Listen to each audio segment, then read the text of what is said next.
He didn't ask her name before he grabbed her. Alistair Crowell's hand closed around Lenora Wren's wrist, right there in the middle of his mahogany-paneled office, in front of his secretary, in front of the afternoon light streaming through tall windows, and he squeezed until she felt the bones pressed together. "You don't get to say no to me," he said, and his voice was perfectly calm, which was somehow worse than if he'd shouted. "Women in your position don't say no, they say thank you." Lenora looked down at his hand on her wrist. She looked up at his face. And she said no anyway. 3 days later, she was standing on the street with nothing but a carpetbag and a reputation in ruins. Her employer had let her go. Her landlady had shown her the door. The word thief was following her through the city like smoke. She had nothing left to lose, which is exactly why, when she saw the notice pinned to the post office wall, "Frontier husband seeks capable wife," no romantic expectations, honest work and honest shelter guaranteed she didn't walk away. She wrote the letter. If this is the kind of story that makes you lean forward in your chair, if you've ever been cornered by someone with more power than conscience and had to decide whether to fold or Fight, then stay with us. This is Lenora's story, and it's Rourke's, and before it's over, neither of them will be who they were when it started. If you're watching for the first time, welcome, hit subscribe so you never miss a story like this one. Drop a like and tell us in the comments what city or country you're watching from. We genuinely want to know how far this story has traveled. Now, part 1. The letter took Lenora 4 drafts to get right. Not because she was trying to impress anyone. The notice had been clear enough the man wasn't looking for romance. He'd used the word capable twice and companionship exactly 0 times. He wanted someone who could work, who wouldn't complain about cold, and who understood that the frontier was not a fairy story. Lenora could do all of that. She'd been doing all of that her whole life, just in a city that had finally decided she wasn't worth protecting anymore. The first draft she threw out because she'd started it with an apology. "I know this is unconventional." She crossed it out. She wasn't sorry. She had nothing to be sorry for. The second draft was too formal. She sounded like she was applying for a clerical position at a bank, all careful sentences and no actual persons behind them. The third draft was too honest. She'd written about Crowell, about the accusation, about the way the city had swallowed his version of events whole. She read it back and realized she sounded either dangerous or broken, and she was neither. The fourth draft she wrote fast, in one sitting, by lamplight at the kitchen table of the boarding house where she was surviving week to week. She said her name. She said her age, 28. She said she was a seamstress by trade, that she could cook passably, carry more than people expected her to, and that she had no illusions about what frontier life would demand. She said she was leaving the East regardless of whether he wrote back, because the East had made itself very clear about what it thought of her, and she had decided to return the sentiment. She signed it Lenora Wren and sealed it before she could change anything. The reply came in 11 days. It was short, it was not warm. It gave her a date, a destination, a town called Frosthaven. High in the mountains, and a single practical instruction: bring heavy boots if you have them. If you don't, buy them before you come. She bought the boots. She didn't tell anyone she was leaving. There was no one left to tell. Her sister had moved to Ohio 2 years prior, and they'd grown distant in the way that distance makes easy. Her mother had been dead since Lenora was 19. Her friends, the women she'd eaten lunch with, laughed with, walked home from the shop with, had quietly, politely, one by one, stopped being available when Crowell's story spread. Not one of them had called her a liar to her face. That would have required a kind of courage none of them had practiced. Instead, they were simply busy, unavailable. Sorry, another time. Lenora had stopped being angry about it. What replaced the anger was colder and quieter, and she suspected more permanent.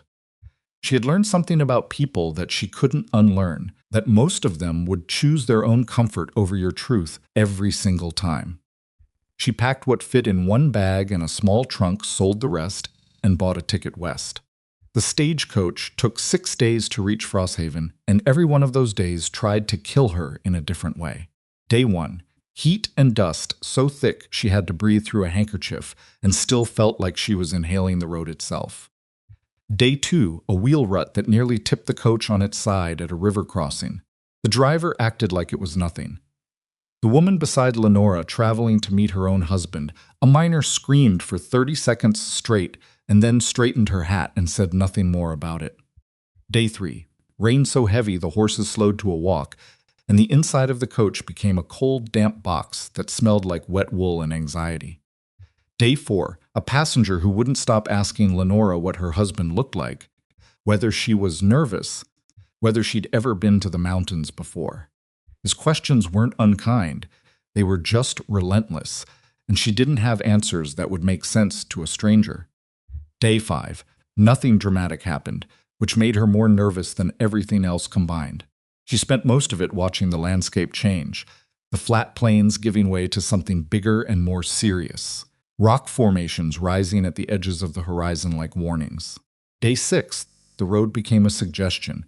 The coach lurched and climbed.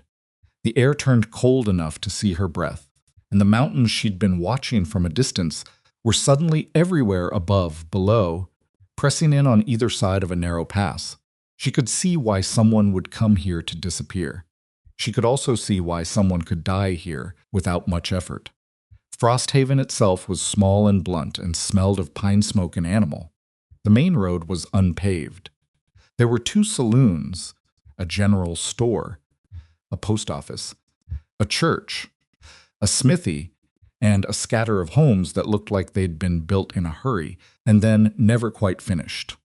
Half the windows had oil paper where glass should have been.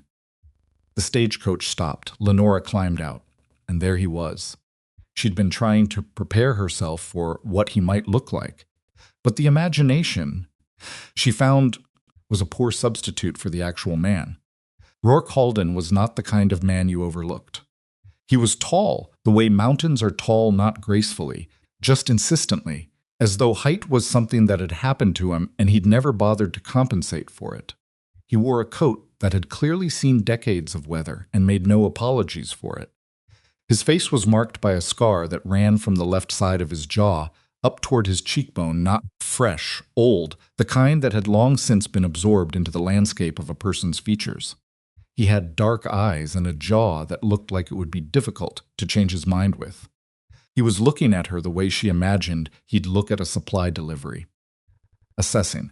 Practical, neither pleased nor displeased. Just determining whether things were in order. She probably looked half dead. 6 days in a stagecoach on a mountain road would do that. He stepped forward and picked up her trunk without being asked, which was either manners or efficiency with a man like that. She couldn't yet tell the difference. "Lenora Wren," he said. "Rourke Halden," she answered. That was their first conversation. The wedding happened the next morning. The minister was a lean, faintly suspicious man named Whitfield, who looked at Lenora the way you might look at something you found on your doorstep, not certain whether to bring it in or leave it outside. The ceremony lasted perhaps 12 minutes. There were no flowers. There were no guests, just a shopkeeper named Darby, who served as a witness and seemed mostly interested in getting back to his store. When Whitfield said the words about man and wife, Rourke said, "I do the way you'd confirm a business transaction." Not rude. Not warm. Factual. Lenora said "I do" and meant something much more complicated by it, though she couldn't have explained what exactly. Rourke didn't try to kiss her after. She wasn't sure if she was relieved or insulted. She decided relieved. She'd had enough of men's mouths. They signed the papers. Rourke shook Whitfield's hand. He held the door for Lenora on the way out. Then they rode up the mountain together in near-complete silence. The cabin was not what she'd feared and not what she'd hoped for. It was somewhere in between, solid enough to be taken seriously, rough enough to be honest. The logs were tight and the roof was sound, and the windows, both of them, had actual glass. There was a main room, a small bedroom, and a lean-to storage space attached to the back.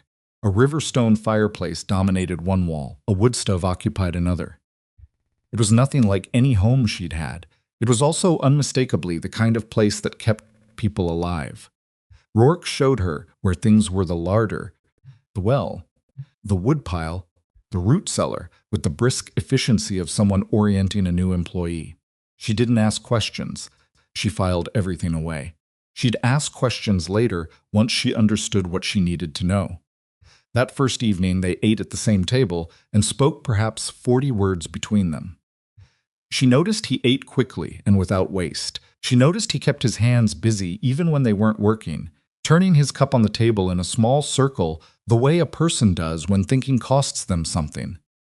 When it came time to sleep, he picked up his blanket and walked to the chair by the fire. "There's only one bed," he said. "It's yours. Where are you sleeping?" she asked. He looked at the chair. The answer seemed obvious to him. "You can't sleep in a chair every night," she said. "I've slept in worse," he said, and closed the conversation with a finality so complete she didn't try to reopen it. Lenora lay in the bed and stared at the ceiling of the dark cabin and listened to his breathing slow on the other side of the room. She thought about Crowell. She thought about the office and the window light and his hand on her wrist and the perfectly calm voice that said, "Women in your position don't say no." She thought about the fact that there was a man 6 feet away who had every social and legal sanction to make demands of her and had instead given her his bed and his back. She closed her eyes. She slept. It was the first deep sleep she'd had in months.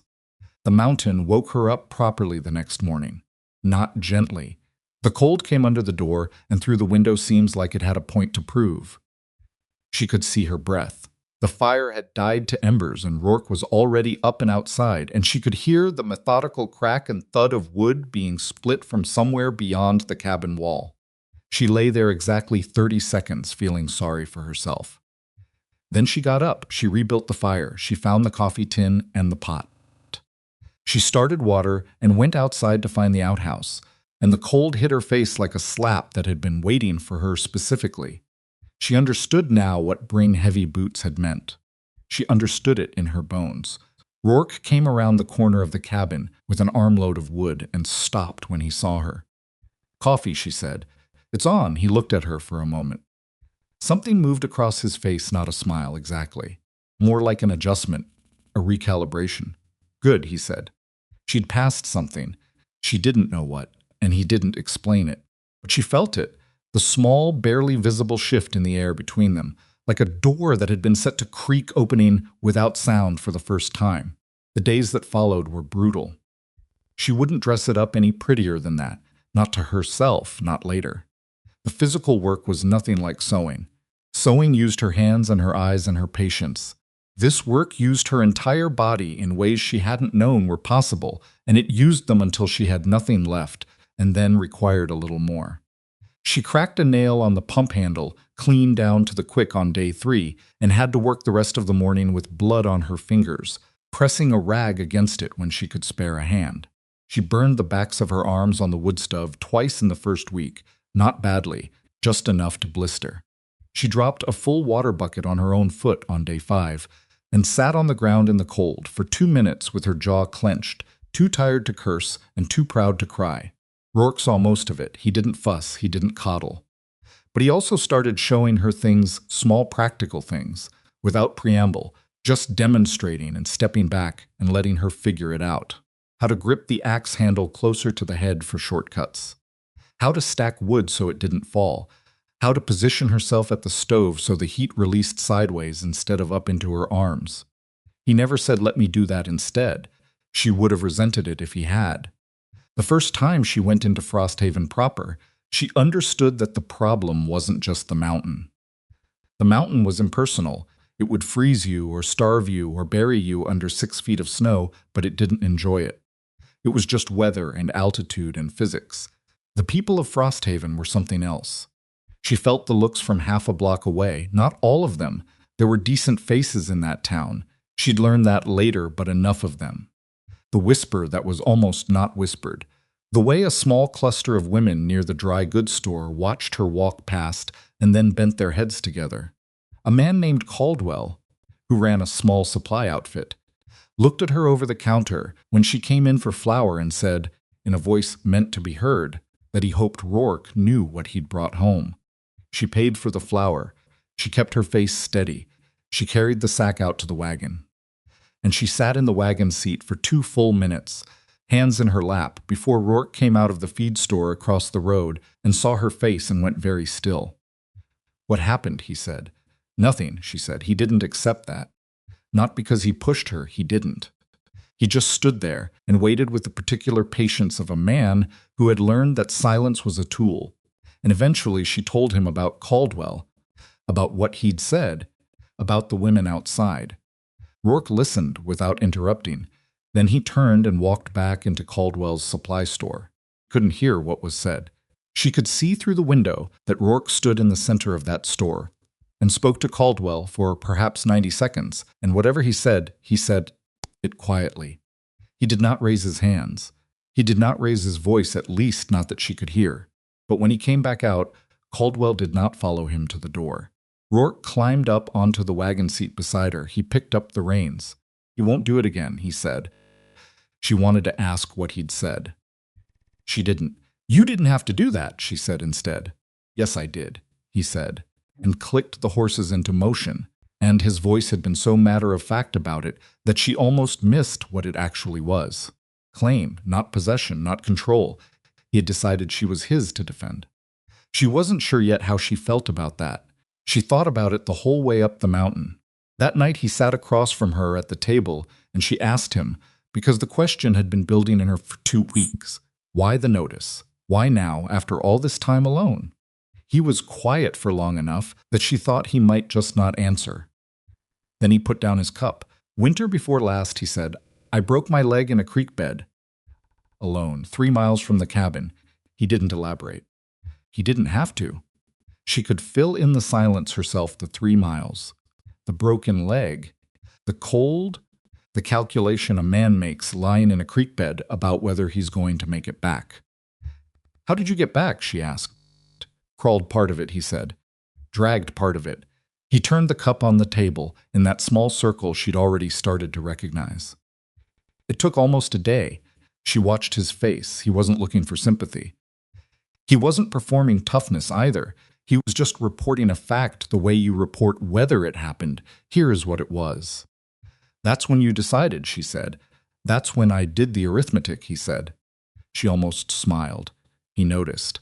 Something that might have been its own small version of almost smiling happened at the corner of his mouth for approximately 1 second, and then it was gone. "I'm not what you expected," she said. Not a question. She'd been in Frosthaven long enough to know that a woman from the East, arriving with rumors already on her heels, was not the practical arrangement he'd had in mind. "I didn't expect anything specific," he said. "I expected someone capable." And he looked at her for a moment, directly. She'd noticed that about him when he decided to actually look at you. He didn't look away. "The jury's still out," he said. She laughed. She couldn't help it. It surprised her. The sound of it. How it felt in her chest after weeks of keeping everything level and careful. He looked briefly startled, like he'd forgotten that rooms could have that sound in them. "I'll take it," she said. The letter arrived on a Tuesday. She knew what it was before she opened it, not because she recognized the handwriting, but because of the postmark and because of the quality of the paper, the expensive kind that certain men used to remind you of the distance between you and them. It was from Crowell, not a legal document, nothing official, just a letter, 3 paragraphs, written in his precise and measured hand. He said he hoped she was well. He said he understood she had made certain choices and that he bore her no ill will. He said that the matter of the accusations could be resolved to everyone's satisfaction if she would simply return east and speak with his attorney. The words were reasonable. They were polite. They were a trap with a velvet lining.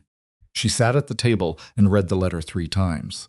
Her hands were perfectly steady. She had trained them to be. Then she put the letter down and looked at the fire for a long time. She didn't tell Rourke that night, not because she wanted to hide it from him, because she needed to figure out first what she actually wanted to do, without the weight of someone else's reaction on the decision. She knew what returning east meant. She knew what refusing meant. What she didn't yet know was how deep Crowell's reach was, or how far west a man like that would bother to extend it. She would find out soon enough. She put the letter in the trunk at the foot of the bed, under the winter things. She closed the lid. She went back to the table. She poured herself another cup of coffee. And she made herself drink it slowly, because she had learned that the moments before everything changes deserve at least a little stillness. She was still learning how right that was. The letter stayed in the trunk for 4 days before Rourke found it, not because he was looking through her things. She'd needed the winter wool from the bottom of that trunk, and he'd been the one to haul it out of the storage lean-to. And when he set it on the bed and lifted the lid to help her find the blanket, the envelope was right there on top of everything, pale and expensive and impossible to miss. He picked it up before she could say anything. She watched his face as he read it. Most men, reading something like that, would show it on their face anger or worry or the particular tightening that comes with being handed someone else's complicated past. Rourke's face did something more subtle. The muscles around his jaw went tight. His eyes moved through the letter once, clean and fast, and then he put it down on the bed between them. "When did this come?" he said. 4 days ago, he absorbed that. "You didn't tell me. I needed to think first." He looked at her. Not angry, she'd braced for anger, and it didn't come. Instead, there was something more difficult. He looked like a man deciding whether the thing he'd just picked up was as heavy as it felt. "What did you decide?" he said. "That I'm not going back," she said. "That I was never going to go back. I just needed to sit with it long enough to be sure I wasn't deciding out of fear." "And I'm not afraid of him," she said. "I'm angry at him." Different. Rourke set the letter down on the table. He didn't crumple it or throw it in the fire, which is what she might have done. He just left it there, flat and visible, the way you leave something you want to keep track of. "You should have told me," he said. "I'm telling you now." 4 days later, yes, she didn't apologize for it. She'd thought about apologizing and decided it would be a lie. "I've been handling my own problems for a long time. I'm not practiced at telling someone." He was quiet for a moment. The fire cracked and shifted. Outside, the wind had picked up, and she could hear it working at the corners of the cabin with that particular persistence that said the weather was changing. "That's going to need to be different," he said. She wasn't sure if it was a request or a declaration. With Rourke, the two things often occupied the same sentence. "I know," she said, and she meant it, she just wasn't entirely sure how to do it yet. He folded the letter and put it in his coat pocket. She didn't ask what he intended to do with it. She trusted in the particular wordless way that had begun to develop between them, like a path worn into the floor, that he'd tell her when there was something to tell. That night he told her about Crowell. Or rather, he told her that he already knew about men like Crowell, which was not the same thing but was, in its way, more useful. "That kind of man doesn't come himself," Rourke said. They were eating and the lamplight was doing what it always did in the evenings, making the cabin feel smaller and warmer than it was in daylight. He sends people, he uses systems warrants, lawyers, paid witnesses. He makes the machinery of the law do his reaching for him. "He has money," she said. "He has something better than money," Rourke said. "He has patience. A man who has to pay people to do what he can't do himself is a man who can wait." She thought about that. She thought about the letter, the measured politeness of it, the 3 paragraphs that said nothing threatening directly and threatened everything anyway. "Then what do we do?" she said. "We don't run," he said. "Running's what he's counting on. A woman who runs looks guilty. A woman who stays and keeps her name clean is harder to touch." It was the longest piece of advice he'd ever given her unprompted. She filed it the same way. She filed everything else he showed her carefully, completely, without wasting any of it. "You sound like you've dealt with this kind of thing before," she said. He picked up his coffee. "I've been in enough situations where the man with the authority isn't the man who's right. You learn to read which battles can be won by standing still." She looked at him across the table, "and which battles can't." "The other kind," he said, and left it at that. She didn't push. But she stored it, the other kind. She thought she probably knew which category Crowell fell into, and she thought Rourke probably knew it too, and that was why he'd pocketed the letter instead of burning it. Some things you kept where you could see them. Spring arrived the way it always did in the mountains, which was to say it arrived incompletely and on its own schedule and with no interest in what anyone needed from it. There would be a morning that felt almost warm, almost like something was finally releasing. and then the next day would drop back to February, and everything would be mud and wet gray sky, and Lenora would look out the window and feel the mountain, doing exactly what it always did, reminding her that it didn't owe her anything.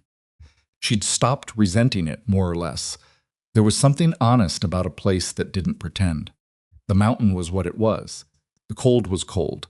The work was work. Nobody here was going to smile at her face and ruin her from the other side of a polished desk. She was starting to prefer that. Her hands had changed. She noticed it one looking at them in the water of the wash basin. The skin was rougher, little snail shore, the palms differently calloused than they'd been when she was pulling thread through fabric all day. They were working hands now. She wasn't sure if she was proud of that or just unsentimental about it. Maybe both. Rourke had started teaching her other things. Not in any organized way, he wasn't a schoolmaster, and she was grateful for that. It was more that he moved through each day, and she moved through it beside him, and he showed her things when the showing was relevant and useful. How to read animal sign on the trail. How to check the weather by the way the light hit the ridgeline in the afternoon. How to bank the fire correctly so it stayed alive through the night without burning through the wood too fast. He taught her to shoot. That one took 3 weeks and a great deal of patience from both of them. She wasn't a natural, she said so plainly, and he didn't argue with her because he was also not the kind of man to tell a person they were better at something than they were. But she was stubborn in the way that people who have had things taken from them are often stubborn, which is to say she didn't give up just because something was difficult and embarrassing and left her hands ringing for an hour after practice. "You're anticipating the shot," he said one afternoon, standing beside her while she looked down the barrel at a painted circle on a piece of board nailed to a fence post. "You're flinching before you pull. I know I'm flinching. Stop thinking about the sound. Easy for you to say. I'm saying it because it works. Your job is just to squeeze until it fires. Don't decide when. Just squeeze," exhaled. She looked at the board. She stopped waiting for the sound. The shot was still wide, but it was less wide than yesterday. "Better," he said. "It hit the fence post. That's better than the ground." She lowered the rifle. "You are a deeply ungenerous teacher. You want generous or you want accurate," he said. She thought about it. "Accurate," she said. "Then we're in agreement."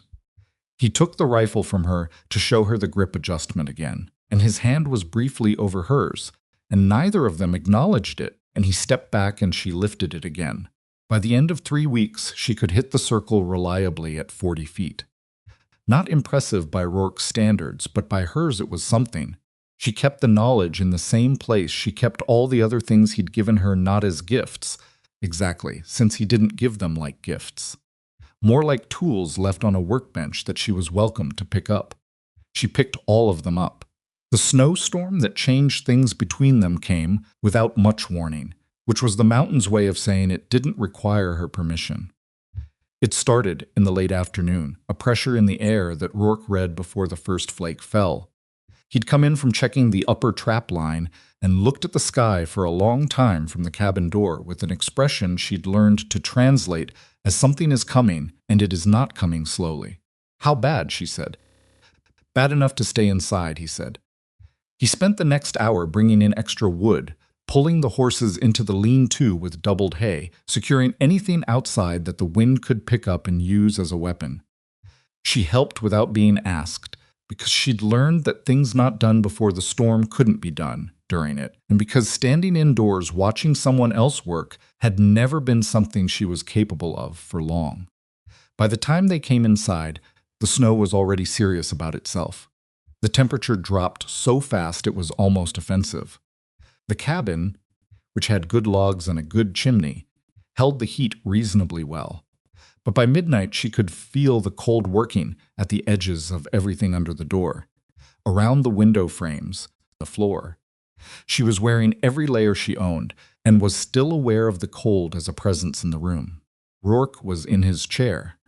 He'd been in his chair every night for going on 2 months, ever since the beginning, because he was that kind of man. He'd said the bed is yours, and that was what he meant, and he'd keep meaning it in a blizzard just as stubbornly as on a fine night. She lay awake looking at the ceiling and listening to the wind do things to the mountain that made the storm outside the stagecoach on day 3 seem like a mild complaint by comparison.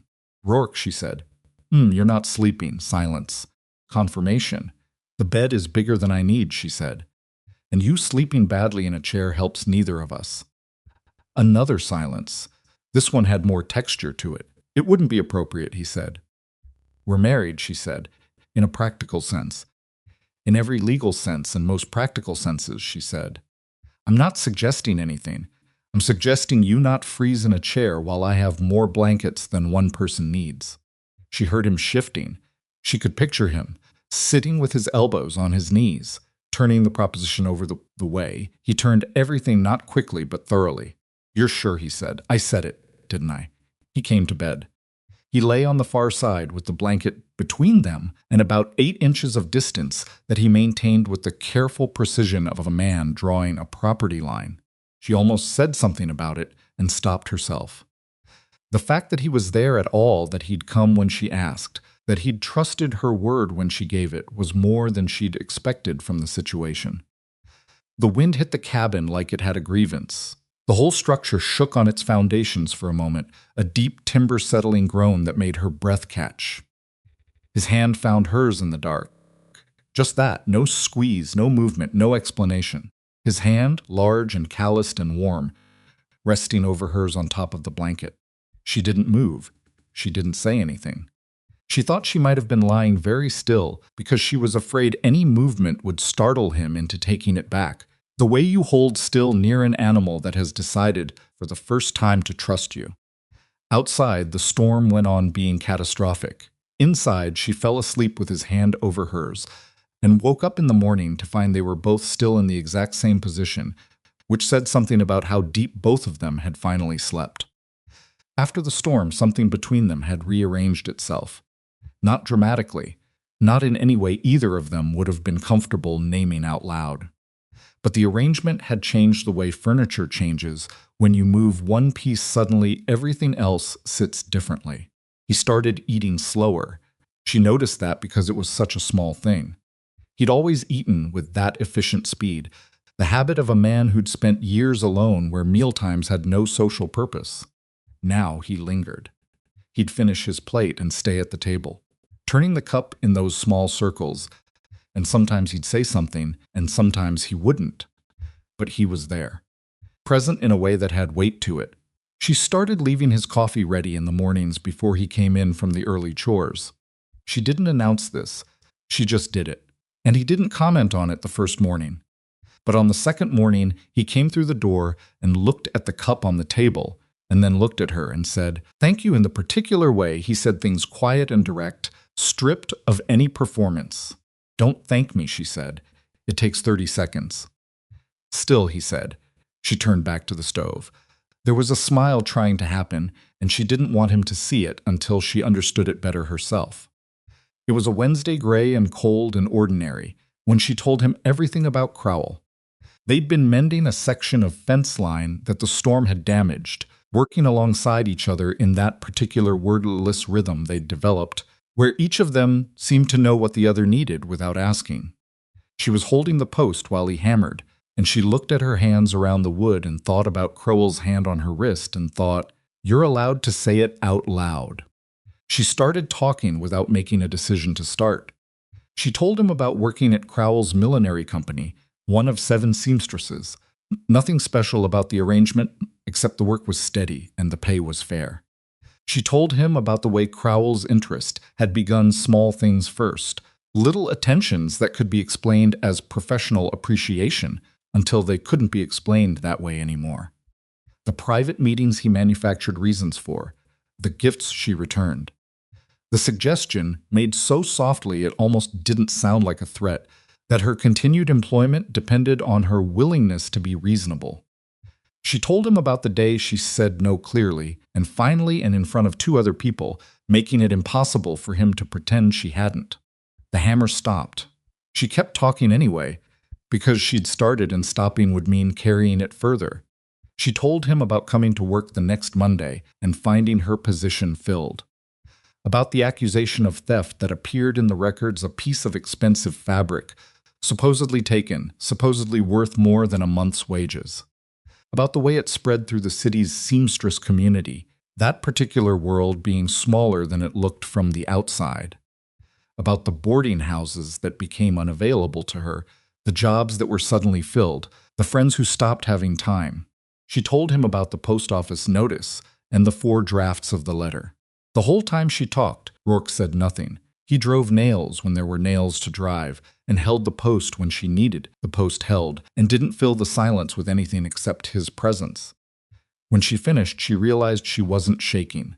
She'd expected to shake, telling it. She didn't. She felt like she'd set something down that had been in her arms for a long time, and her arms were tired, but they were also lighter. Rourke set the hammer on the fence post. "He destroyed your livelihood because you refused him," he said. "Not a question, yes, and you had no way to prove it." His word against mine. He was the employer. I was a seamstress with no family connections and no money for lawyers. She shrugged. Not a dismissive shrug. More the shrug of someone who has spent a long time making peace with the mechanics of injustice. I understood the arithmetic. Rourke was quiet for a moment. He picked up the hammer again, not because there was more nailing to do, just something to do with his hands. And she recognized it because it was the same thing he did with the coffee cup. "He didn't break you," he said. "It came out of nowhere and landed somewhere she hadn't been expecting." "No," she said. "You ended up here," he said, on the better side of his reach. She looked at him. "Are you trying to make me feel better?" "I'm stating facts," he said. "Feel about them however you want." She did smile this time. She let him see it. He looked briefly like a man who didn't know what to do with the fact that he'd caused a smile, which was somehow the most human she'd ever seen his face be. "The letter in your pocket," she said. "What are you going to do with it?" He considered. "Nothing yet. But when something needs to be done, I'll do it." She believed him, not because he said it with any particular force, because she'd watched him for 3 months, and she understood now that Rourke Halden was the kind of man whose words and actions occupied the same space. He didn't say things he wasn't prepared to back. That, she thought, was rarer than it should have been. The deputy rode up to the cabin on a Thursday morning in mud season, when the road was barely worth calling a road and his horse was filthy to the knees. He was a young man, too young for the authority suggested by the badge, and he had the look of someone who had been given a job he wasn't certain he wanted to do. His name was Garrett, he said. He was carrying a warrant issued from a county in the east, forwarded through territorial channels, authorizing the detainment of one Lenora Wren in connection with a theft. Rourke stood in the cabin doorway. Lenora stood behind him and slightly to the side, where she could see the deputy's hands. "Her name is Lenora Halden," Rourke said. "Has been for 3 months." The deputy looked uncomfortable. "The warrant's issued in her birth name, sir. I'm required to present it." "You've presented it," Rourke said. "Now tell me who paid to have it filed." The deputy blinked. "I'm not at liberty to—" "I didn't ask if you were at liberty," Rourke said. "I asked who paid for it." The young man looked at the warrant in his hand, and then at Rourke in the doorway, and made the calculation that a lot of people made when they looked at Rourke Halden, which was that the situation had more friction than they'd anticipated. "The filing was initiated by legal representatives of an Alistair Crowell," he said. "Out of—" "I know where he's out of," Rourke said. Lenora watched Rourke's shoulders. They hadn't moved. He was entirely still in the way he got when he was thinking most clearly, and she'd learned that the stillness was not passivity, it was the opposite. "The warrant requires me to investigate the circumstances," the deputy said. He was finding his footing a little, reminding himself of his authority. "I'm not here to remove anyone today. I just need to—" "I know what a preliminary warrant requires," Rourke said. There was a pause. "You've dealt with legal matters before," the deputy said slowly. "I know my rights, and I know my wife's." The young man looked past Rourke at Lenora for the first time directly. She met his eyes and held them. She was not going to look at the ground. "She was not going to look afraid, ma'am," he said. "The charges are serious. If there's anything you'd like to say for the record—" "For whose record?" she said. "Yours or the man paying to have this filed?" He opened his mouth and closed it. "I didn't steal anything," she said. I refused my employer's advances and he destroyed my reputation to punish me for it. I have been in Frosthaven for 3 months. I have a home and a husband and work here. Whatever is in that paper was bought and paid for by a man who's had a long reach and has never once been made to answer for it. She kept her voice level. Not cold, she wasn't trying to be cold. She was trying to be the kind of person whose words a reasonable man could actually hear. The deputy looked at the warrant again. He seemed under his discomfort like a reasonable man. That was something.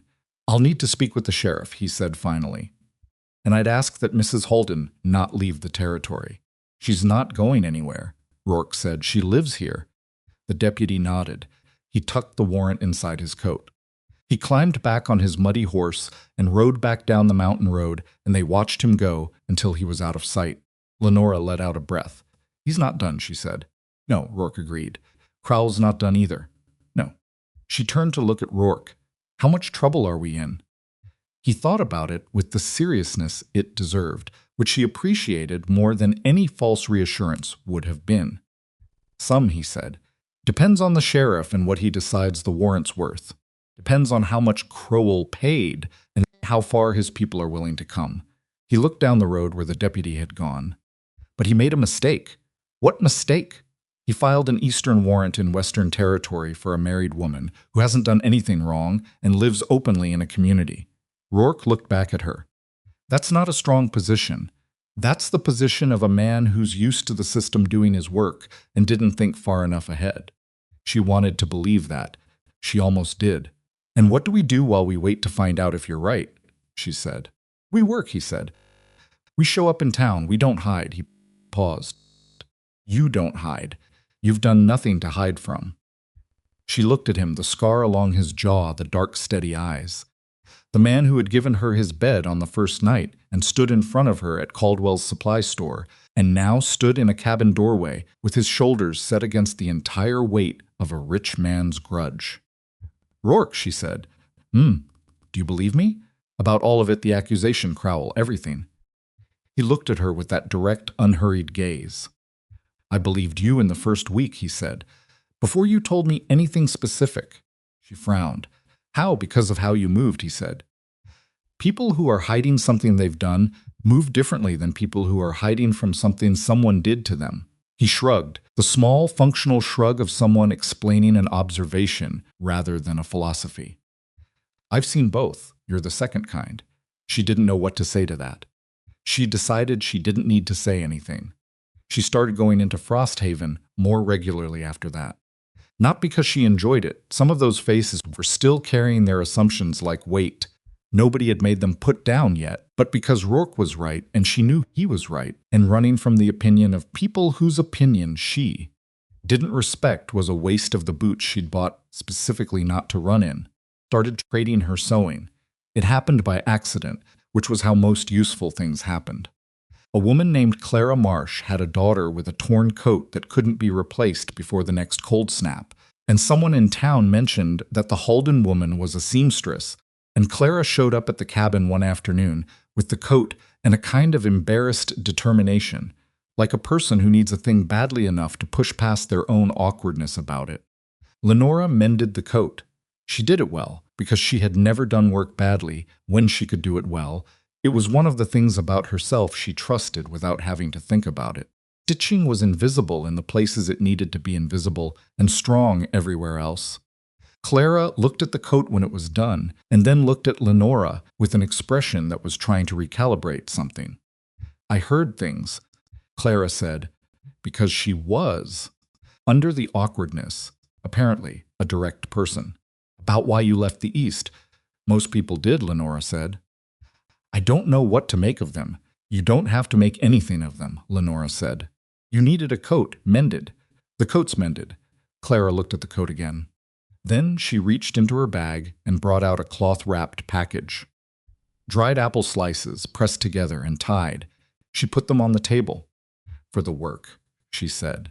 You don't need to. I want to, Clara said, with the same kind of flat certainty that Rourke used when he'd decided something, and Lenora recognized it as a personality type she was learning to trust. Clara Marsh became the first person in Frosthaven who visited the cabin. It was not the last. Rourke noticed the change. He didn't say much about it, but she caught him watching once when Clara was there, and they were talking across the table, and there was a sound in the cabin that had been missing from it for 20 years or however long he'd been alone up here. Later, after Clara was gone, he was cleaning his rifle at the table and she was sewing, and neither of them was saying anything. And he said, into the quiet, "You're good with people." She looked up from the needle. "I spent years being good with people." "It's a professional skill. That's not what it looks like," he said. "It looks like you actually want to know them." She thought about that. "I think I do," she said. "I just got careful about showing it." He turned the rifle in his hands because of Crowell. "Because of what comes after Crowell," she said. "When you trust people and they choose the easier thing." She set down the needle. "It's easier to stay careful." He was quiet for a moment. "You're not staying careful," he said. "You're going into town. You're talking to people. You're mending Clara Marsh's daughter's coat. That's different." "How?" She thought about how to say it. "I'm being careful about what it means," she said. Not careful about whether to do it, he absorbed that. She watched him absorb it, not performing consideration, but actually doing it the way he did everything. "That's harder," he said. "Yes," she said. She picked up the needle again. Outside the window, the evening light was doing what it did in spring, lasting longer than expected, laying itself against the ridge in amber and rose. Somewhere down the slope, a bird was working through a call she hadn't learned the name of yet. "Rourke," she said. Is there anyone you've trusted that way and had them choose the easier thing?" He was quiet for long enough that she thought he was going to redirect, the way he sometimes did, with questions that touched something real. Instead, he said, "There was a woman before. She kept sewing." She didn't turn. "Before the mountain?" she asked. "Before everything," he said. "I asked her to come west with me. She said she would. Then she didn't. She changed her mind. She made the choice that was easier," he said, "which I understood later, even if I didn't understand it then." He paused. "I went into the mountains because I needed to go somewhere that didn't require anything I wasn't willing to give." She thought about what that meant, the 20 years, the alone, the cabin set it high enough above the settlement that you could go weeks without seeing another face if that was what you needed. "And now," she said, she asked it quietly, without weight on it, so he could answer or not answer, and neither would change the temperature of the room. He turned the rifle over in his hands, set it down on the table. "Now I'm wondering if I got the arithmetic wrong," he said. She looked up. He wasn't looking at her. He was looking at the table. But there was something on his face not soft. He didn't have a soft face, but something open in it. Something that had stopped pretending it wasn't there. She thought about all the things she could say. She said, "I think you might have." He looked up. Something shifted in his expression. Not dramatic, not the way stories made it when something shifted between two people. Smaller than that, and more real for being smaller. Just his eyes on her, and the slight adjustment of his jaw, and the years of careful distance between them moving without either of them having to announce it.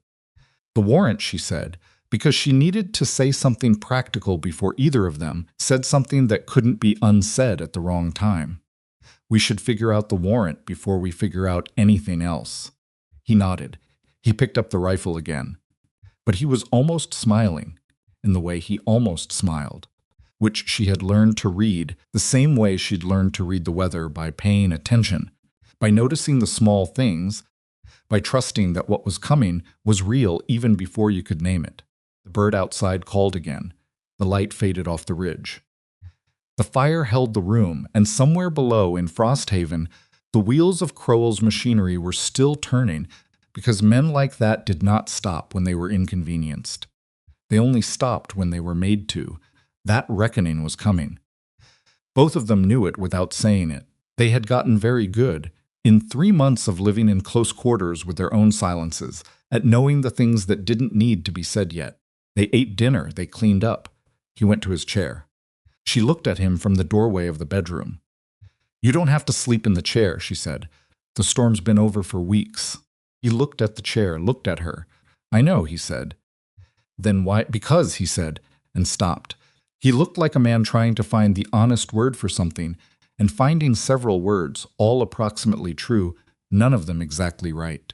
Because some things should move at the right pace, he said finally. Not the convenient one. She stood there for a moment. That's a very patient answer for a man who sat in a creek bed with a broken leg for a full day, she said. He looked at her, and this time there was no doubt about it. It was a real smile, brief and unguarded and genuine, and it was the most she'd ever seen of the man behind the scar and the mountain and the 20 years. Go to sleep, Lenora, he said. She went. But she lay in the dark for a long time, listening to the mountain settle, thinking about arithmetic and patience, and the particular courage it takes to stay in one place and let something real become what it's going to be.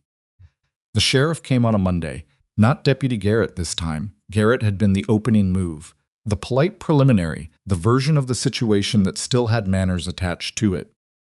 Sheriff Aldous Crane was the second move, and he came with 2 men behind him and the particular unhurried authority of someone who had been doing a job long enough to stop performing it.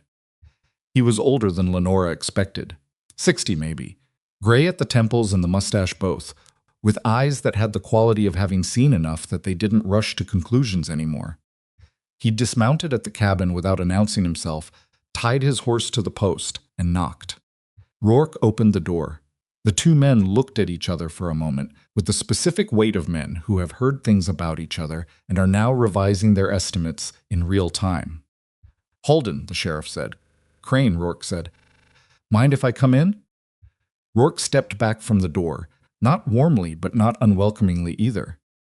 Lenora was at the table with her sewing, which was where she'd been when she heard the horses, and which was where she'd decided to stay, because moving would look like either guilt or fear, and she was neither. She looked up when Crane came through the door and met his eyes, the same way she'd met Deputy Garrett's eyes directly, steadily, without offering anything that could be used against her. Mrs. Halden, the sheriff said. He took off his hat, which she noticed. Sheriff, she said. He sat down at the table across from her, which no one had invited him to do, but which also didn't feel presumptuous. It felt like a man who was going to have a real conversation and understood that real conversations happened at tables. His 2 men stayed outside with the horses. Rourke stood near the fireplace. He didn't sit. He wasn't going to sit while a man he didn't yet trust was at his table, and the sheriff seemed to understand this and had no objection to it. I've looked at the warrant, Crane said. He set it on the table between them, not shoved toward her, just placed there, available. Spent 3 days looking at it, actually. Made some inquiries. What kind of inquiries? Rourke said. The kind that tell you whether a piece of paper means what it says it means, or whether it means something else entirely. Crane looked at the warrant rather than at either of them. This was filed by a law firm in the East on behalf of a man named Alistair Crowell. The firm is legitimate. The warrant is procedurally correct. The accusation it contains is, he paused, and the pause was deliberate. Worth examining, Lenora put down her needle. Sheriff, I didn't steal anything. Tell me what happened, he said. Not dismissively, actually, asking. Leaning forward slightly in the way of someone who intended to listen. So she told him. She kept it shorter than she'd kept it with Rourke, because the sheriff needed facts more than he needed the texture of the experience, and she understood the difference. She told him the sequence, the employment, Crowell's escalating attention, her refusal, the accusation appearing in the company's records within a week of her refusal, the way the story had traveled through the city's employer community. Crane listened without interrupting. When she finished, he looked at the warrant again. The fabric in question is listed as worth $40. I know, that's a significant sum for a seamstress. Which is why he chose that number, she said. Too small for a court in the East to dismiss as implausible. Large enough to follow me. Crane turned the warrant over. On the back in the margin, he'd made pencil notes she could see the marks but not the words. You know what I found interesting? He said. In 20 years of law work, I've never seen a theft warrant filed for a piece of fabric by a man who runs a millinery company worth. He named a number that made Rourke shift his weight slightly that much. A man that rich doesn't chase $40 across the country. No, she said, he doesn't. So what is he chasing? Crane said. Not rhetorically. He was asking her to confirm what he'd already worked out. Control, she said. He couldn't buy it, so he's using the law to take it. Crane nodded slowly, the nod of someone whose mental picture has just resolved into something sharper. He folded the warrant. He didn't give it back to her. He put it in his own coat pocket, which told her something. "I'm not going to detain you," he said. "I want to be clear about that. What I am going to do is write to the filing jurisdiction and request documentation of the original complaint witness statements, the inventory records, the chain of evidence. If those documents exist and hold up, we'll talk again. If they don't," he looked at her directly. "A warrant with no evidence behind it is just paper. And if Crowell sends someone here before your letter comes back," Rourke said. Crane looked at him. "If someone comes into my territory to collect a woman based on a warrant I have under active review, they're going to have a conversation with me first." He stood and put his hat back on. "I run a clean county, Halden. I don't like being used as somebody's long arm." He left the way he'd come, unhurried, without ceremony. Rourke closed the door behind him and stood there with his hand on the latch for a moment. Then he came to the table and sat down, which he almost never did in the middle of the day. "He believes you," he said. "He believes the logic of it," she said. "Whether he believes me personally, I'm not sure that matters yet." "It matters," Rourke said. "Crane's a practical man, but he's also a fair one. I've heard enough about him to know that." He looked at the table where the warrant had been. "He took it with him, I noticed. That's him telling Crowell's people they have to go through him." Lenora exhaled. Some tension she'd been holding for weeks moved through her and didn't quite leave, but shifted to a different position, less immediate, more like a weight she'd been carrying at shoulder height that had been lowered to her hip. Still there. More bearable. "We're not done," she said. "No," he said. "But we're in better shape than we were this morning." She picked up her needle. Her hands were steady. She'd gotten good at keeping them steady. What nobody had told Lenora about Mountain Spring, and what she suspected nobody could have adequately described, was that it arrived as a series of false promises. There'd be 3 days warm enough to make you believe the worst was over, and then a night that froze everything back to iron and reminded you the mountain hadn't consulted your preferences before deciding on its schedule. The mud was constant, the particular kind of mud that seemed to have opinions about where it went and how long it stayed. The creek behind the cabin swelled with snowmelt and got loud about it. A steady rushing argument that was there when she went to sleep, and there when she woke up, and eventually stopped being something she heard and became something she'd have noticed only if it stopped. The world was in motion everywhere, and it was hard and unbeautiful, and she liked it. She liked it in a way she wouldn't have expected to like anything about this situation when she was sitting in the boarding house in the east, writing her 4th draft by lamplight. She liked the realness of it, the way the cold was cold and the mud was mud, and nothing pretended to be easier than it was. She had spent years in a city where a great deal of effort was spent making it look like something other than what they were.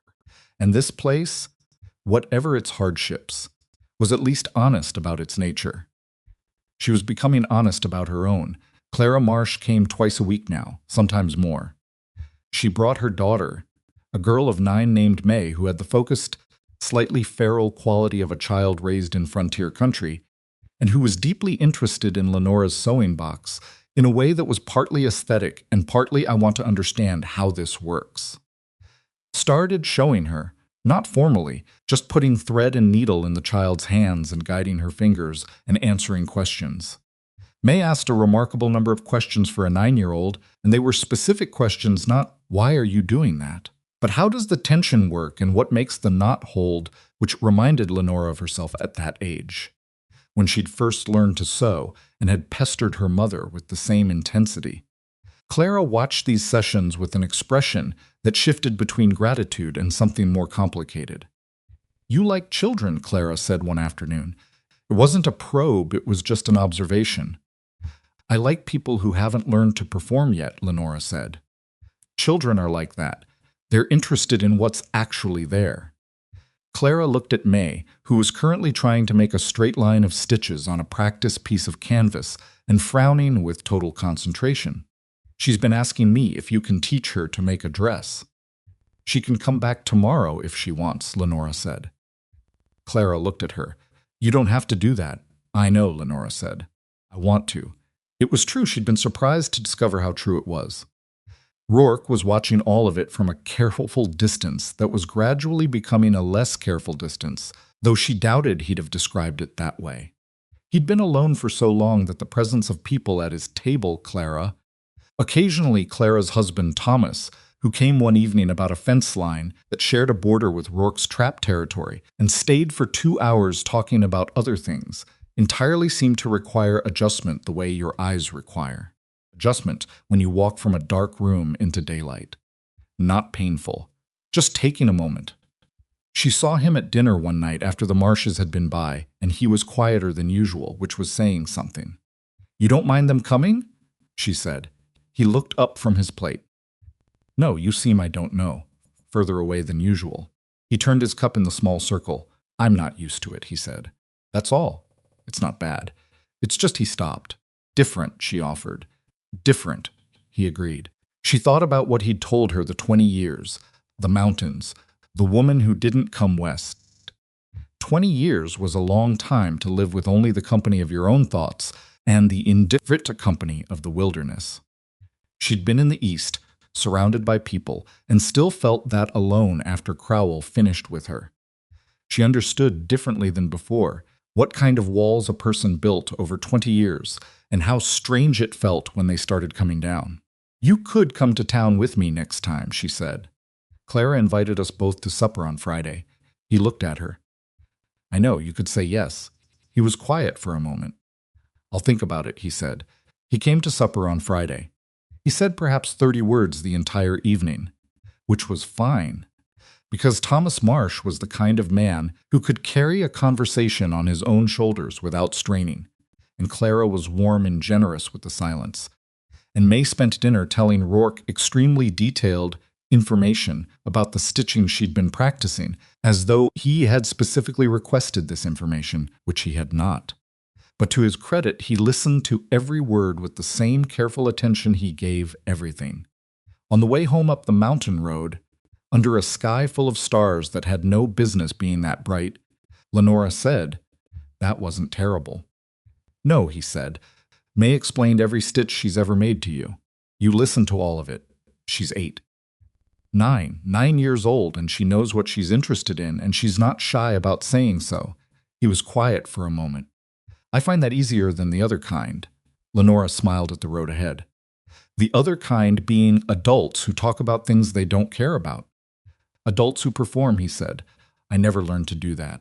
It meant I spent most of my life in rooms where I was doing it wrong. She thought about what it cost to spend your life doing something wrong by the standards of the room you were in.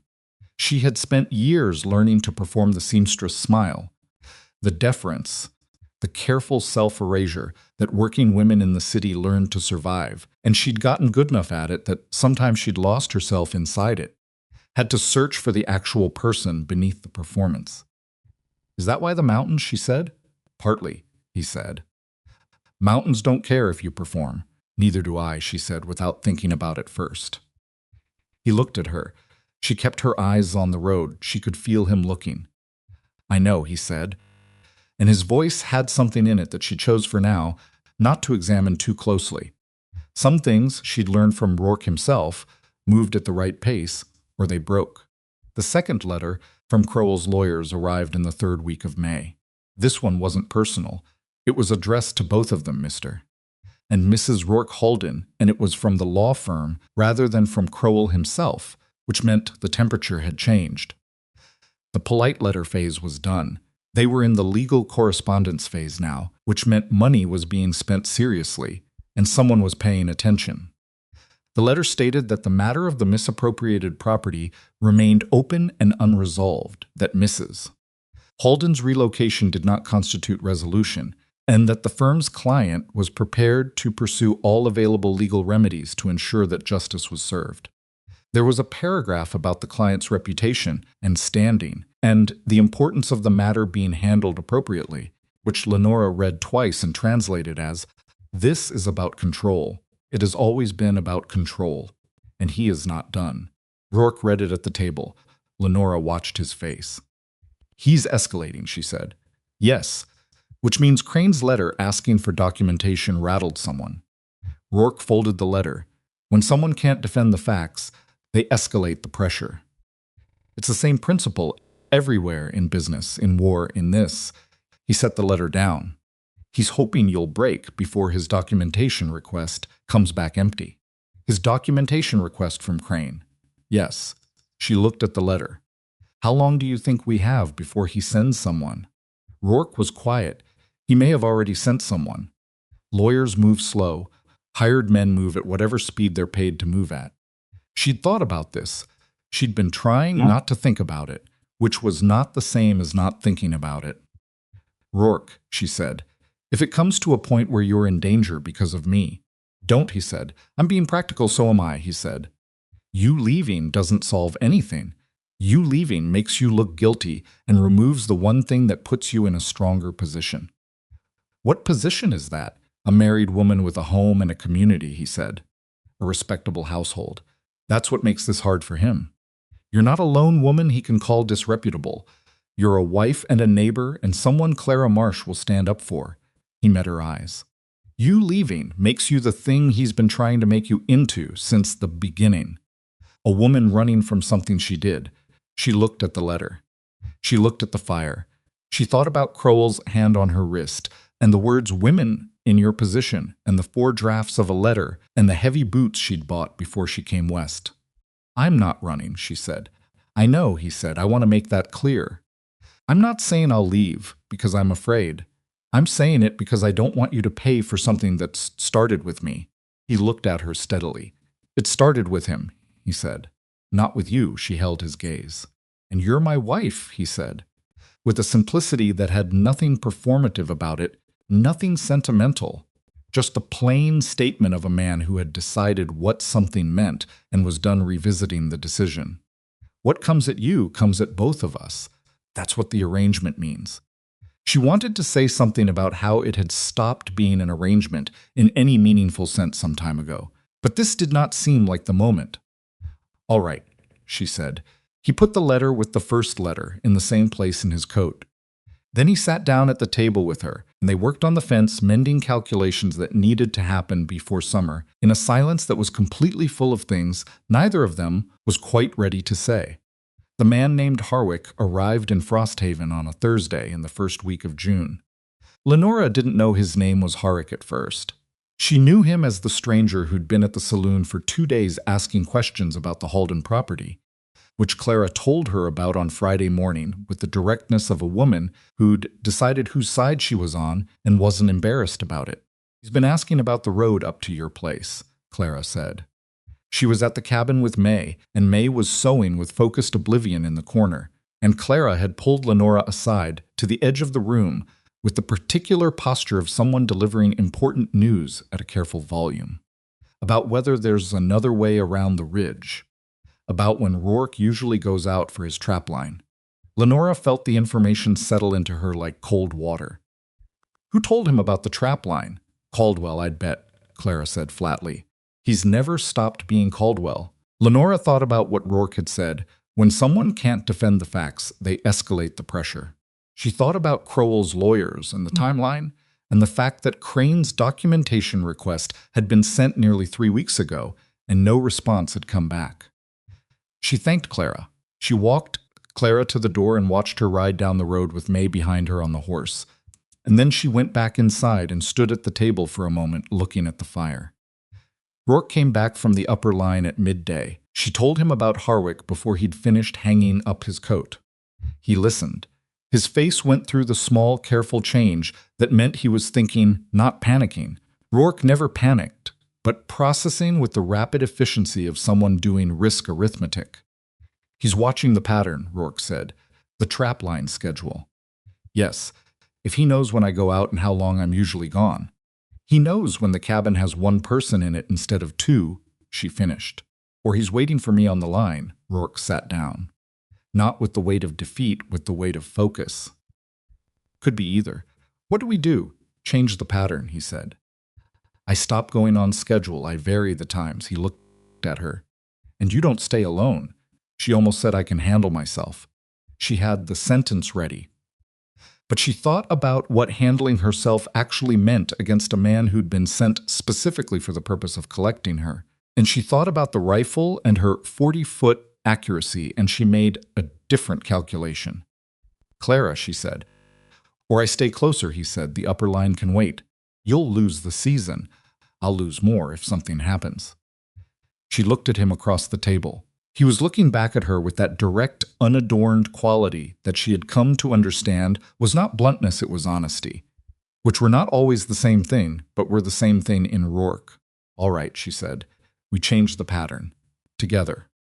He nodded. "And we tell Crane," she said, "about Harwick." First thing tomorrow, they rode into Frosthaven together the next morning.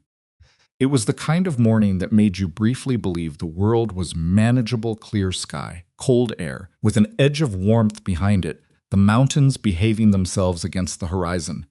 Crane was at his office.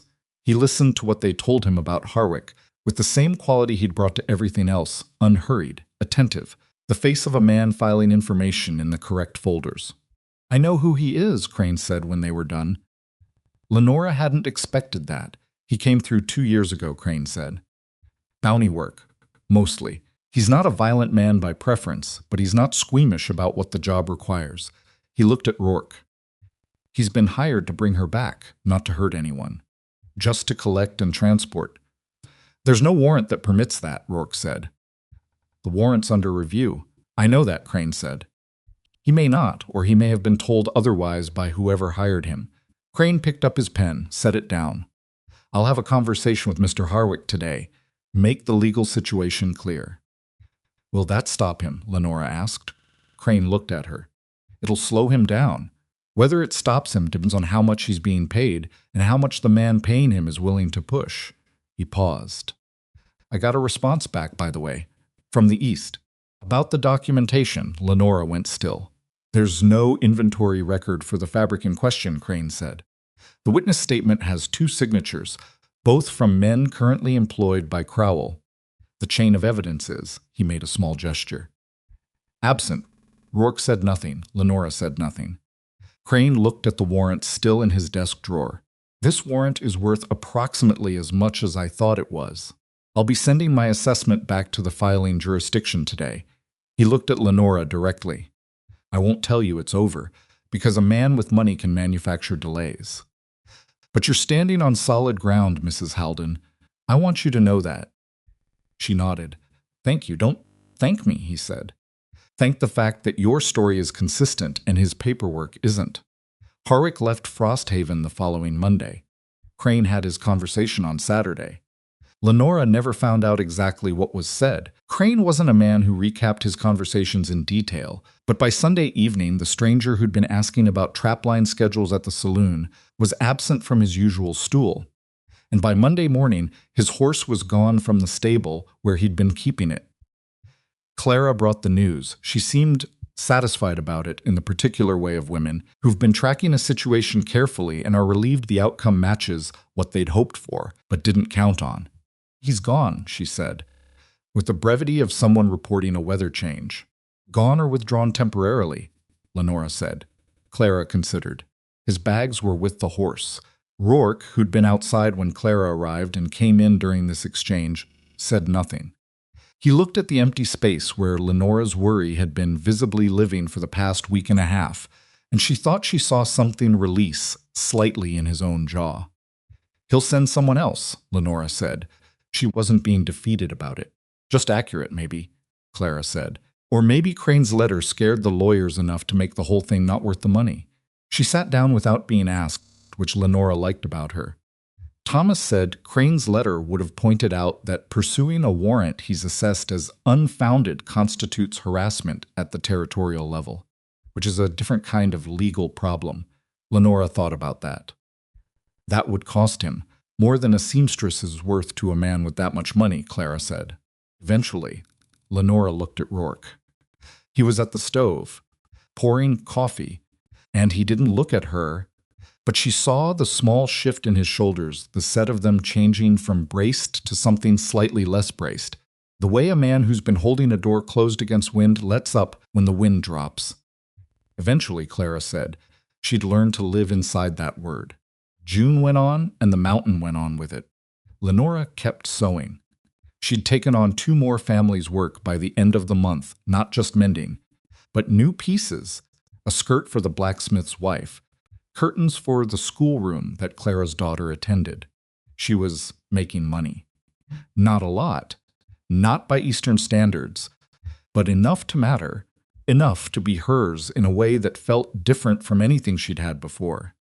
She told Rourke about the school curtains one evening, and he looked at her with something she hadn't seen on his face before, or hadn't been close enough to it to recognize. "What?" she said. "Nothing," he said. "That's not nothing." He was quiet for a moment. He set down his coffee. "I know what it cost you to get here," he said. "I mean the full price. Not just the stagecoach." He looked at the table. "And I know that." He stopped. She waited. She'd gotten good at waiting for him to find the words, because the words he eventually found were always worth the wait. "I'm glad you're the one who answered," he said. She felt the sentence the way you feel a thing that's been true for a while and is only now being said. "So am I," she said. He picked up his coffee again. Fire had the room. Outside, the evening had turned that particular shade of June blue that lasted an hour longer than you expected and always surprised her. "Rourke," she said. The arrangement," she said. "The original one." He looked at her. "I think it ended some time ago," she said. "I just wanted to say it out loud." He held her gaze for a moment. His face did the thing it did not, performing, just existing with what was true. "I know," he said, and he turned the cup in its circle. "Once, twice, and I think," he said slowly, "that I've been in a chair beside a fire for 4 months out of stubbornness rather than necessity." She kept her face still, but she could feel what was happening behind it, the particular warmth of something that had been waiting in the cold for a long time finally being let inside. "I put fresh blankets on your side of the bed," she said. He looked at her for a long moment. "Is that so?" he said. 3 days ago," she said. "I've been waiting for you to notice." Something broke open in his face, not dramatically, not in any way that would have read clearly across a room. But she was not across the room. She was right there.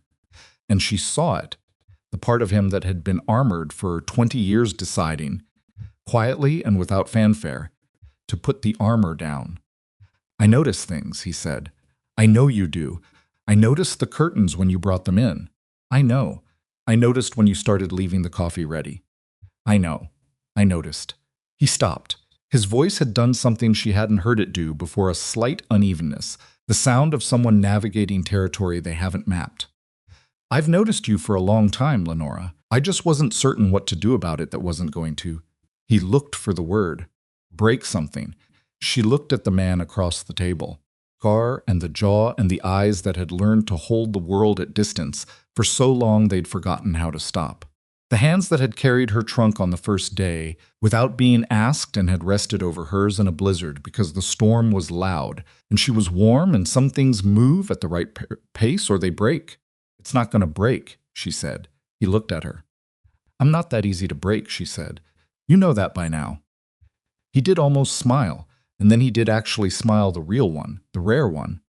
The one that made his whole face into something she hadn't anticipated on that first day in Frosthaven when she'd climbed off a stagecoach and found a man who looked as unforgiving as the mountains themselves.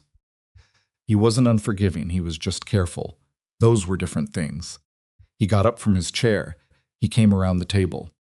He stopped in front of her and looked at her the way he looked at everything important directly, without rushing it, letting it be what it was. "I'm going to have to get better at this," he said. "At what?" "Saying things," he said. "The right things." "At the right time. I've spent a long time not needing to." She looked up at him from her chair. "You've been doing fine," she said. He reached down and took her hand. Both of them, wrapping around hers the way they had in the blizzard, except this time they were in warm lamplight, and the storm was outside and entirely irrelevant. "Better than a chair," he said, and the absolute understatement of it made her laugh.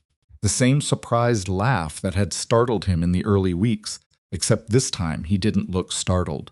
This time he listened to it like a man who'd decided he wanted to keep hearing that sound.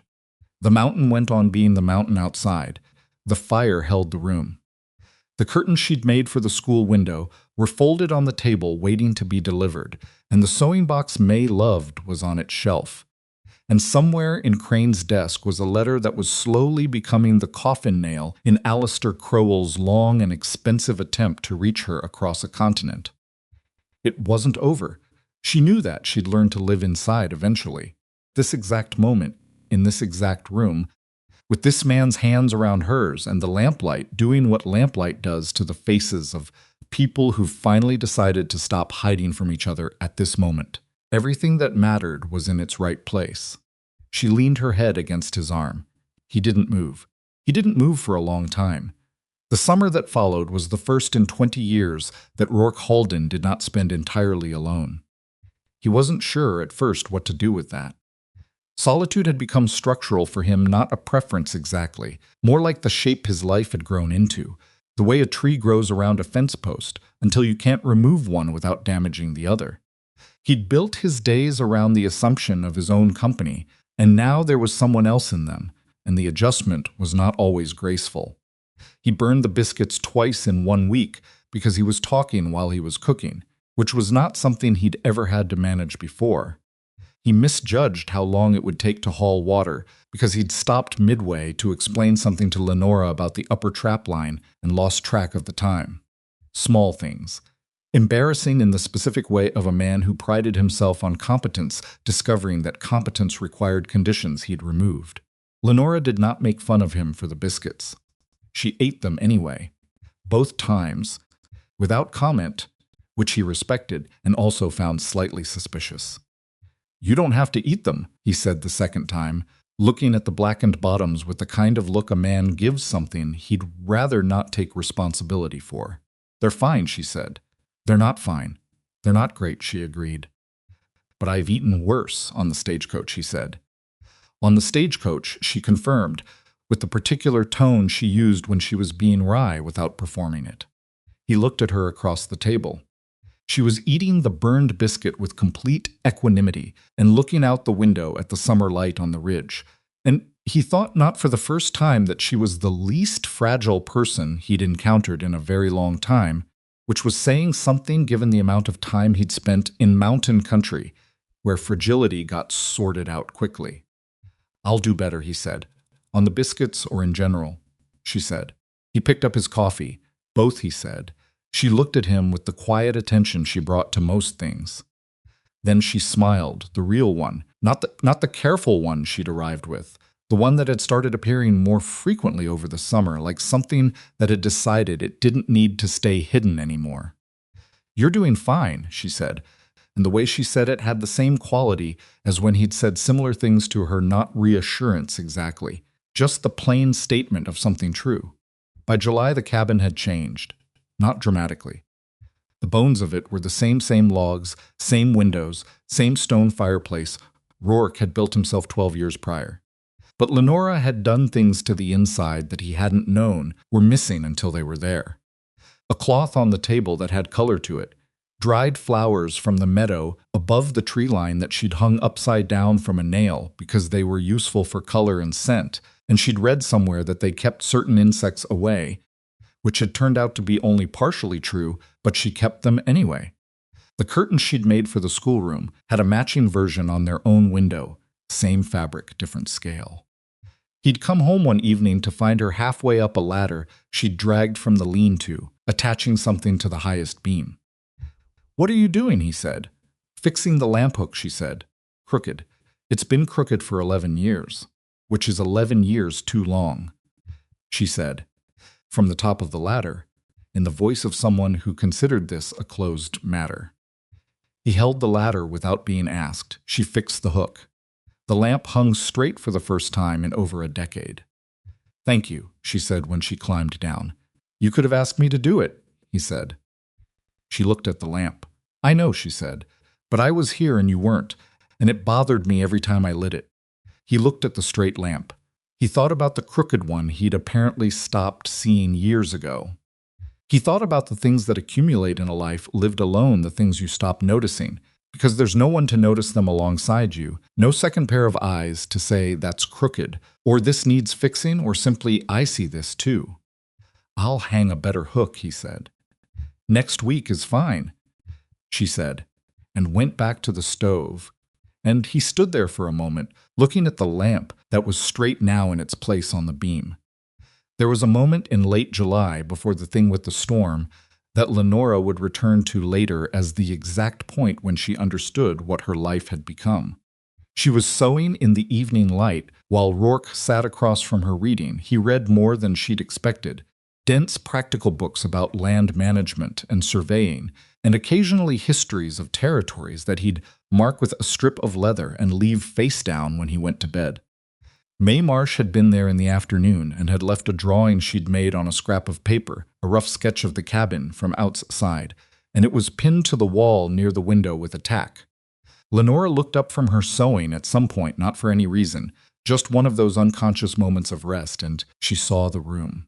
The lamp straight on its hook, the cloth on the table, the drawing on the wall, the fire, the man across from her with his book and his reading silence, which was different from his working silence and different, again, from the silence he'd used in the early months like a tool. Rourke's reading silence was easy. It didn't require anything. It just existed alongside you, she thought. This is a home.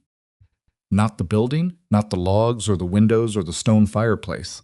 The arrangement inside it. The two people in it who had arrived at each other by the least romantic route imaginable, a notice on a post office wall, a business calculation. Two desperate people making the least bad decision available to them, and had somehow, without planning it, without sentimentality, built something that worked. She went back to her sewing, but she held that moment somewhere careful. Rourke disappeared on the 14th of August. He'd gone to the upper trap line after breakfast. This was not unusual. He went 2 or 3 times a week, had been going for nearly 2 decades, knew that terrain the way he knew the inside of the cabin. He'd said he'd be back by mid-afternoon. He took his pack, his rifle, and the rope he always carried, because the upper section of the line ran along a ridge above a shallow ravine, and he was a man who believed in having a rope when you were near a ravine. Mid-afternoon came and went. Lenora noticed at 3 o'clock. When she looked up from the curtain she was hemming and realized the angle of the light had shifted past the point she'd been expecting to hear his boots on the step. She went to the door. She looked at the trail that led up to the line. Nothing. She went back inside and finished the hem. She was not going to panic over an hour's delay. The upper line had complications, sometimes an animal in a trap that required more time, a section of the line that needed repair, any number of practical reasons a man could be later than expected. 5 o'clock. No Rourke. She went outside again and stood in the early evening air and looked at the sky, which had gone from clear to something with more intention behind it. The clouds building at the northwest edge of the ridge had the quality she'd learned to read over 8 months on this mountain. They weren't the slow, gray, drizzling clouds. They were the fast, stacking, the temperature is about to change dramatically clouds. She went inside and put on her heavy coat. She checked her boots. She looked at the rifle on its hooks by the door. She told herself to wait another hour. She waited 40 minutes. Then she took the rifle and the spare rope that Rourke kept in the lean-to and the lantern she'd hung on the peg, because lanterns were not just decorative, and she went up the trail. The storm hit while she was still on the lower section, before the trees thinned and the trail got serious. It hit fast and mean. The way the mountain's worst weather always hit, not a gradual darkening, but a near-instant change in everything. The temperature dropping 15 degrees in the time it took to walk between 2 trees, the wind coming over the ridge like it had a grievance. She didn't go back. She'd thought about this exact situation, actually. Not planned for it, she hadn't expected it. But she'd thought about it the way you think about a lot of things you don't want to happen, but are honest enough to consider. She'd thought, what would you do if he needed help, and you were the only one there to give it? She'd decided she'd go, so she went. The trail above the tree line was nothing like the trail below it. Below, the trees gave you something not shelter exactly, but a sense of boundary, a way of knowing where the path was even when the light was bad. Above, there was just the rock and the wind and the snow that had started falling, not heavily yet, but with the purposeful quality of snow that intended to become heavy, followed the line markers. Rourke had cut marks into specific stones on the upper trail years ago. She'd noticed them on the one time she'd come up this far with him in August, and she now understood why. Counted them. She kept moving. She found him 40 minutes in. He was below the ridge, in the ravine not deep, maybe 15 feet of drop. But 15 feet was enough when the footing was wet rock and the angle was wrong. He'd gone over the edge of the ravine's lip. She could see the disturbed ground at the top, the marks where he'd grabbed and found nothing. He was at the bottom, half sitting against the ravine wall, and he had his hand pressed to his left leg at the thigh with the particular focused stillness of someone managing significant pain. "Rourke," she said. He looked up. His face did something that she would remember for the rest of her life, a flash of pure unguarded relief. There and gone in a second, replaced almost immediately by something closer to alarm. "How did you get here?" he said.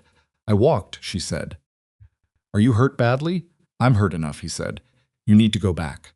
"Storm, I'm not going back without you," she said. "Tell me what's broken." "Lenora, tell me what's broken," she said again, in the voice she'd found over 8 months that matched his for flatness, the voice that said, "This is a factual question, and I need a factual answer." He looked at her for a moment. Then he said, "Probably the leg. Above the knee, I hit the wall on the way down." He paused. "My ribs might be cracked. Breathing's not comfortable. Can you put weight on the leg?" I tried. "No." She looked at the ravine wall. 15 feet. Wet rock. She looked at the rope in her pack and the tree at the edge of the ravine, a scrubby mountain pine that had no business existing at this altitude, but did anyway, with roots that went into the rock like they'd made a deal with it. "I'm going to anchor a rope to that tree," she said. "And I'm going to come down to you. You don't weigh enough to pull me up," he said. "I'm not pulling you up," she said. "I'm going to help you brace, and you're going to use your arms and your good leg to climb. I'll be the anchor point." He looked at the tree. He looked at her. She could see him running the math, the weight differential, the angle, the wet rock, his broken leg and possibly cracked ribs, the storm that was getting more serious about itself every minute. "The rope won't hold both of us if it's just that tree," he said. "There's a crack in the rock face," she said. She'd been looking at it while he talked. 18 inches left of the tree, big enough to set the rope through as a secondary point. He looked at the crack. He looked at her. "How do you know that'll hold?" he said. "I don't," she said. "But the tree alone definitely won't, and this is what we have." Another pause. "The knot," he said. "If you use a figure 8 through the crack, not a simple loop." "I know the figure 8, she said. "You showed me." He had.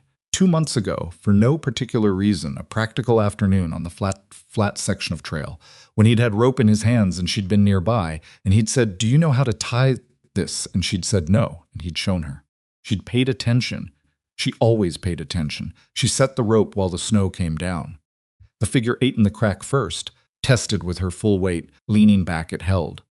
Then the secondary loop around the tree trunk, tight and low, where the roots were thickest. She dropped the working end of the rope over the edge. "Ready," she called. He took the rope.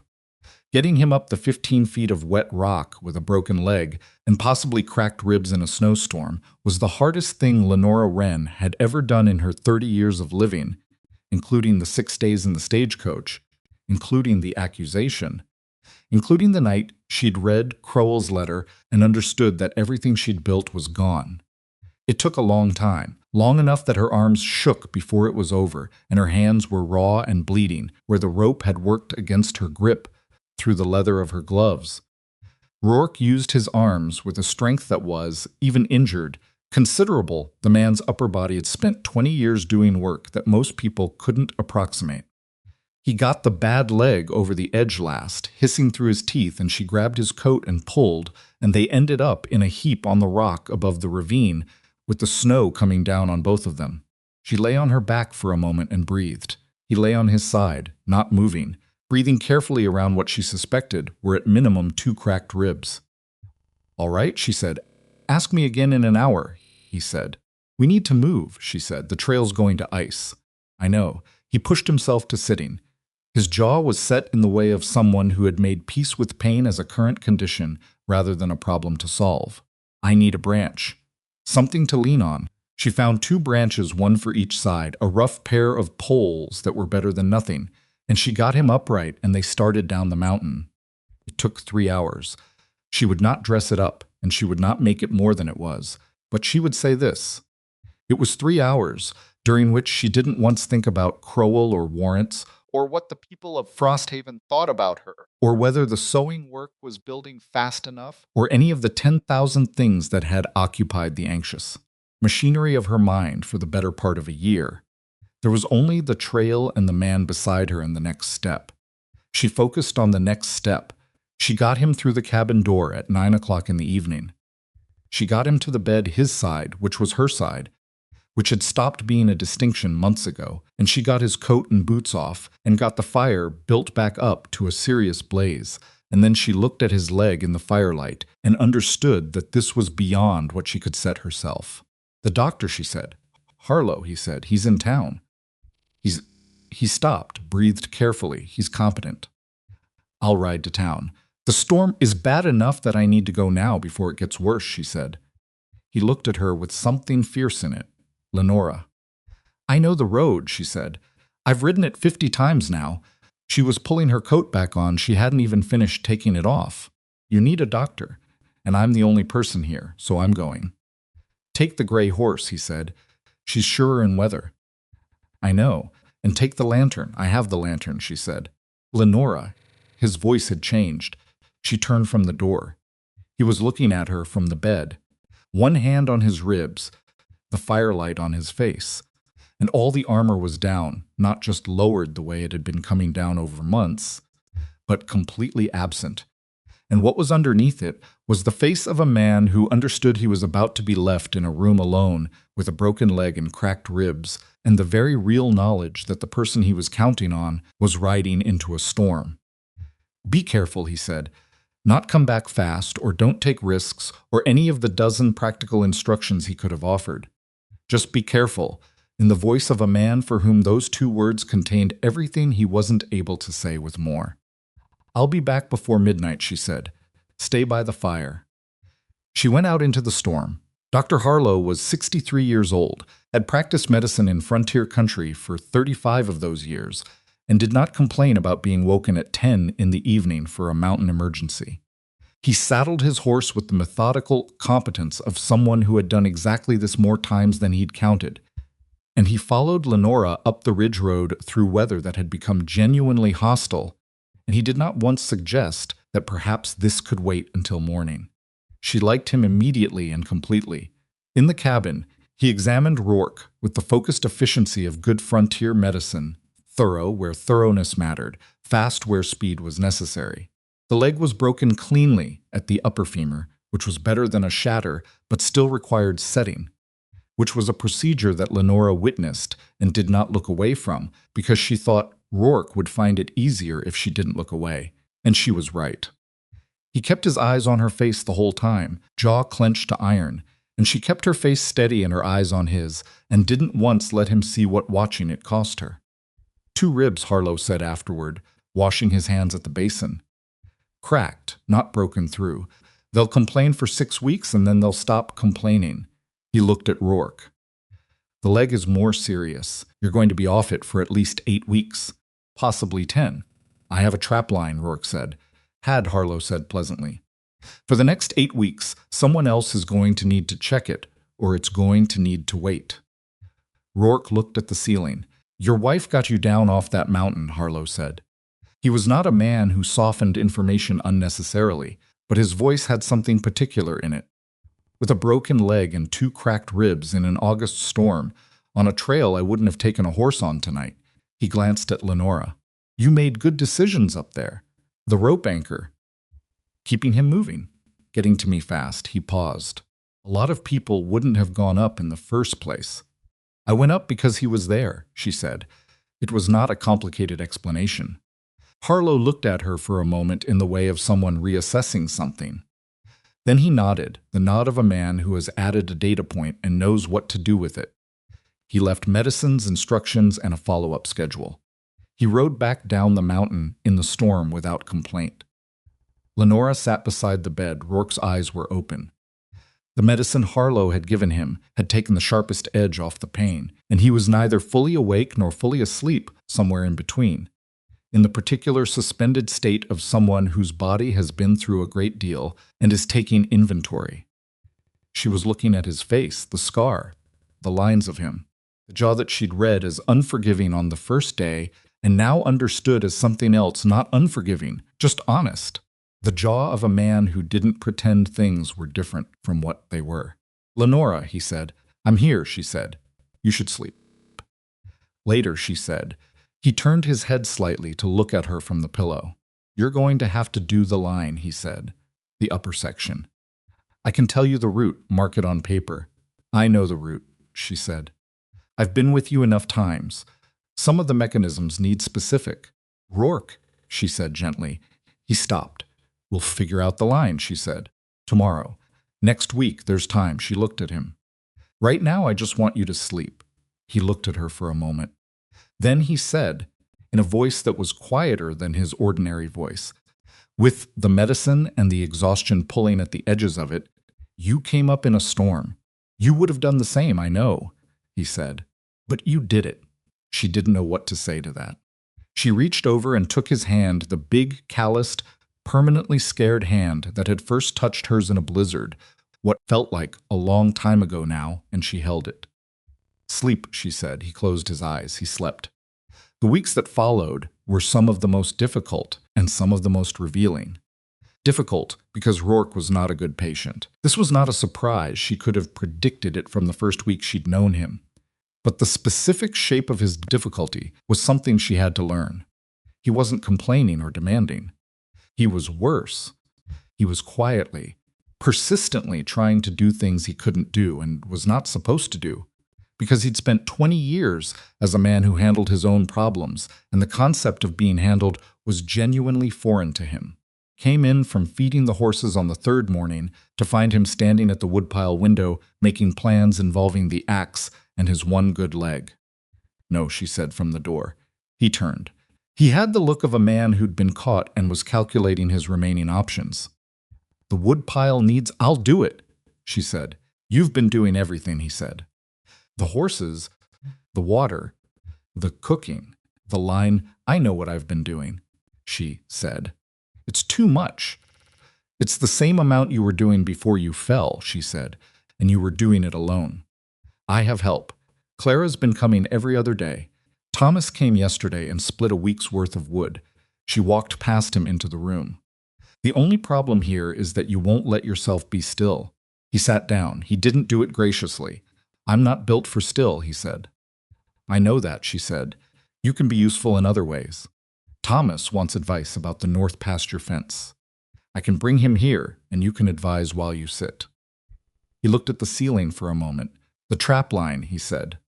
"The Anderson section in the northwest, there's a mechanism on the third marker that tends to stick when the temperature drops below a certain point," she said. "You told me. I fixed it on Tuesday." He looked at her. "I used the smaller handle the way you showed me," she said. "It's fine." The look on his face was something she hadn't seen before. Not surprise exactly. She'd surprised him enough times that she was past being a surprise. Something deeper than that. Some rearrangement of assumptions so fundamental they'd become invisible. "You've been doing the line," he said. "Someone had to," she said. "And you couldn't, and I know the route." She sat across from him. "You didn't think I could." He was quiet for a moment. "I didn't think you'd want to," he said. "Why not?" He looked at his hands. The splinted leg was extended in front of him, the ribs taped under his shirt, and he sat in the chair that had been his chair for months of choosing the wrong choice. She'd thought, though she'd never said so outright. "It's hard work. Cold. It's not what you came here for." "What I came here for was survival," she said. "Same as you." "You're a seamstress," he said. "I'm also the person who got you off that ravine wall," she said. Not unkindly, just accurately. "I think we've established that the categories are flexible." He looked at her. She looked back. Something in him shifted, she could see it, the last piece of an old assumption giving way. The assumption that she was temporary in some essential sense. That she was getting through things until she could get back to something more appropriate. that the frontier and the trapline and the hard work were accommodations she was tolerating rather than a life she'd actually chosen. "I owe you an apology," he said. She hadn't expected that. "For what?" "For thinking of you as provisional," he said with some difficulty. "Even after everything. There was a part of me that still—" He stopped. "I think I kept waiting for you to show the limit of what you'd do. To find the line where you'd decide it was too much." She thought about that. "Did you find it?" she said. "No," he said. "You're not going to," she said, "for what it's worth." He looked at her in the particular way. He had the full attention look, the one that didn't glance away. "I know that now," he said. It was Clara who told Lenora about the new development. She came on a Thursday in the third week of Rourke's recovery, and she had the particular posture of someone carrying news they've been deciding how to deliver. "There's a man in town," Clara said, "different from Harwick. He's not asking about the property or the trapline." She paused. "He's asking about Rourke specifically, about the war, about his brother." Lenora went still. Rourke had never told her much about the war or the brother. She knew the brother had died. The grief of it was somewhere in the architecture of who Rourke was, a foundational weight that he'd carried so long it had become invisible, the same way the crooked lamp hook had been invisible. She knew there'd been a war and something had happened, and that was part of why 20 years on a mountain made sense as a choice. She'd never pushed. "What kind of man is he?" Lenora asked. "Well-dressed," Clara said. "Eastern, young, maybe 30. He's not rough like Harwick. He's got the look of someone who works in an office." She looked at Lenora carefully. "He said his name is Pendleton. He said he works for Crowell's firm." Lenora felt it settle into her chest, cold and deliberate. Crowell had shifted strategies. Harwick had been pressure applied to her directly. Pendleton was something else. He was coming at the foundations. Looking for what you could use against a man's history, his wounds, his ghosts. She thanked Clara. She waited until Clara had gone, and then she went inside and sat at the table and thought about it carefully. Rourke was in the bedroom. He'd been sleeping more this week, which Harlow had said was the body doing its accounting, and which she'd decided to be grateful for rather than worried about. She went to the doorway. He was awake, looking at the ceiling. "There's a man in town named Pendleton," she said. "He works for Crowell. He's asking about you." Rourke's eyes came to her. "About the war," she said. "And your brother?" A silence. "How long?" he said. "He arrived 2 days ago, Clara thinks." He looked back at the ceiling. His jaw had done the thing. "Bennett," he said quietly, and the word was so private she felt she'd heard something not meant for her. She came into the room and sat in the chair beside the bed. "Your brother," she said. He was quiet for a moment. "He was younger than me by 4 years. He followed me into the army." His voice had the flat, careful quality of someone who had told a thing so many times inside their own head that they'd stripped the texture from it. "He died at a river crossing in the 3rd year. I was on the other side. Couldn't." He stopped. There was nothing to be done. "But I've spent a long time not believing that." She said nothing. She understood the landscape of what he was describing, and she didn't try to put words over it. "Whatever Crowell's man found," Rourke said, "he's going to try to use it to make me step back, to make this about my history rather than his actions." "I know," she said. "There are things in what happened that look worse than they are if you tell them from the wrong angle." He turned his head to look at her. "I need you to know the full story before someone tells you a version of it." "Then tell me," she said. He told her. It took a long time. She sat in the chair and he lay in the bed, and the fire held the room, and outside the late August evening settled into dark, and he told her all of it: the war, the crossing, the brother, the things that had happened in the chaos of it that a man might look at from a cold distance and call something other than what they were, the reasons he'd come to the mountains, the reasons he'd stayed. He told it without performance, without self-pity or self-defense. Just the sequence of events as they had happened, and what he'd done, and what he hadn't been able to do. When he was done, she was quiet for a moment. "You didn't do anything wrong," she said. "Some people would argue." "Rourke," she said, "you didn't do anything wrong." He looked at her. "You know what I know about people telling a story from the wrong angle," she said. "I know what it costs. I know how good they get at it." She met his eyes. Crowell's man can ask every person in Frosthaven about your war record and your brother and whatever else he's looking for. It's not going to change what happened, and it's not going to change what I know. What do you know? He said. She looked at him. The man in the bed with the broken leg and the cracked ribs and 20 years of mountain silence and the grief of a brother he'd named like a wound. I know who you are, she said. I've been watching you for 8 months. I know what you do when no one's looking, and I know what you do when it costs you something. She paused. You're a good man, Rourke. Not a perfect one, but a good one. And I am not going to let Crowell take that. He was very still. Neither of us is running, she said. That's what we decided. So we're going to see Crane in the morning and tell him about Pendleton. And we're going to figure out what the man is doing here and what we can do about it. And we're going to do it together. I can barely walk, he said. I know, she said. I'll drive. Silence. Lenora, he said. The letter he sent, he said. First one. The polite one. Yes, I've kept it, he said. In my coat. I've been keeping it because he stopped. Started again. I've been keeping it because I thought there might come a point where we needed to show it, that he made contact, that he initiated. He looked at the coat on the peg near the door.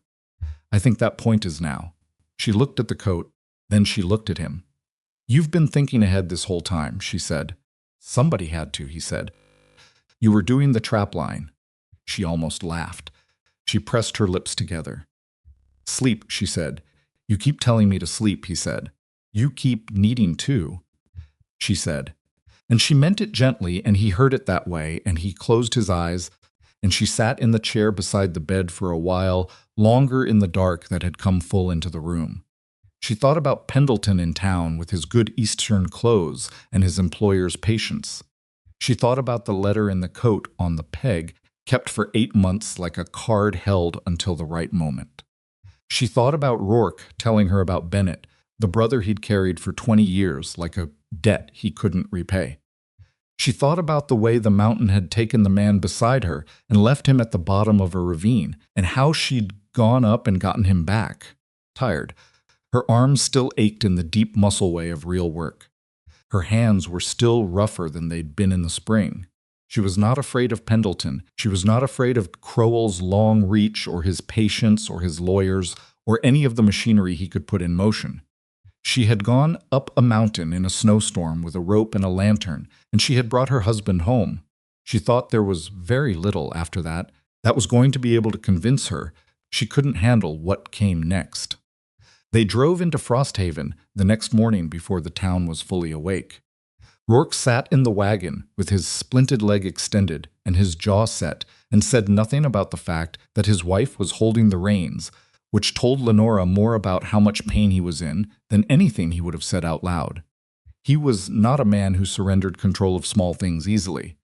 The fact that he let her drive without comment meant the ribs were bad this morning, and he knew it and had the sense to accept what the situation required. She drove carefully on the ruts. He looked at the road ahead. They'd talked the night before about how to handle Crane, about what to say and what to show him, and in what order. Rourke had the letter, Crowell's first letter, the polite one, the one that had been folded in his coat pocket for 8 months, like a card he'd been waiting to play. They had the sequence of events. The warrant, Harwick, now Pendleton asking about Rourke's past. A pattern was a different thing than an isolated incident. A pattern was a story, and stories, in front of the right audience, had weight. Crane was at his office when they arrived, which they'd counted on the man kept regular hours, one of the things Rourke had said about him early on that had turned out to be consistently true. He looked at the two of them coming through his door, Lenora first. Rourke behind her on the crutch Harlow had fashioned, moving with the particular deliberate care of a man who has learned exactly how much weight his body will currently tolerate, and his expression did what it did, which was absorb information without telegraphing conclusions. Halden, he said, you look like the mountain won. The mountain always wins eventually, Rourke said. I just make sure it takes longer than it planned. Crane gestured at the chairs they sat.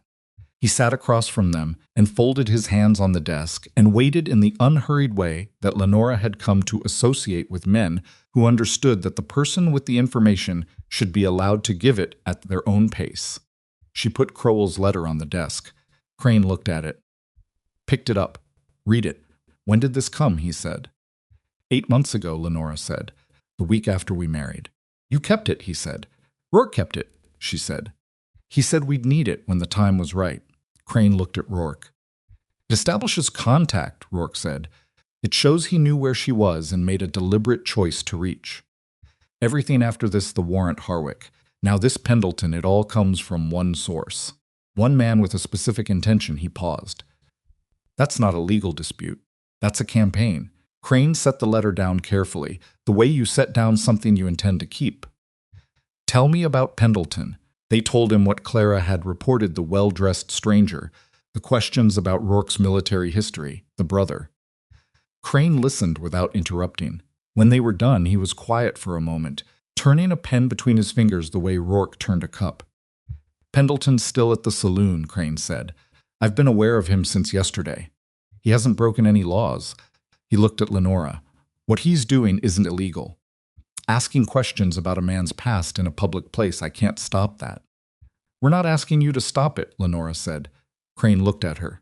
We're asking you to be present, she said, when it matters. When Pendleton tries to use whatever he's found, she met the sheriff's eyes.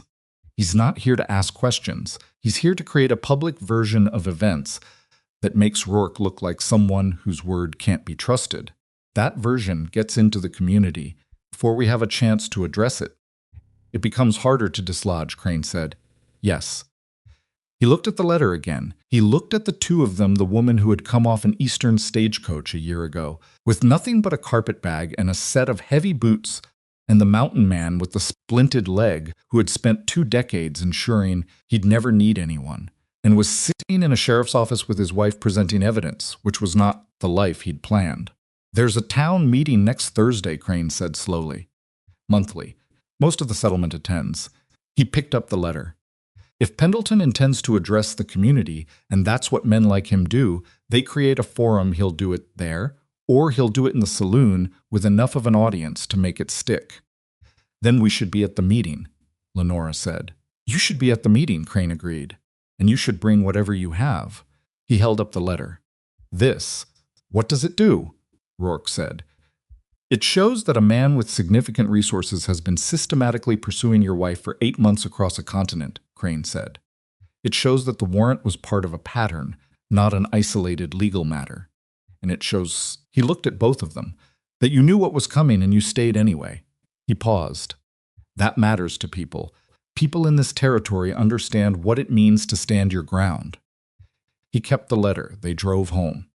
The days between that morning and the Thursday meeting had a particular quality that Lenora would remember later as the feeling of a held breath. Not paralysis, she was too busy for paralysis.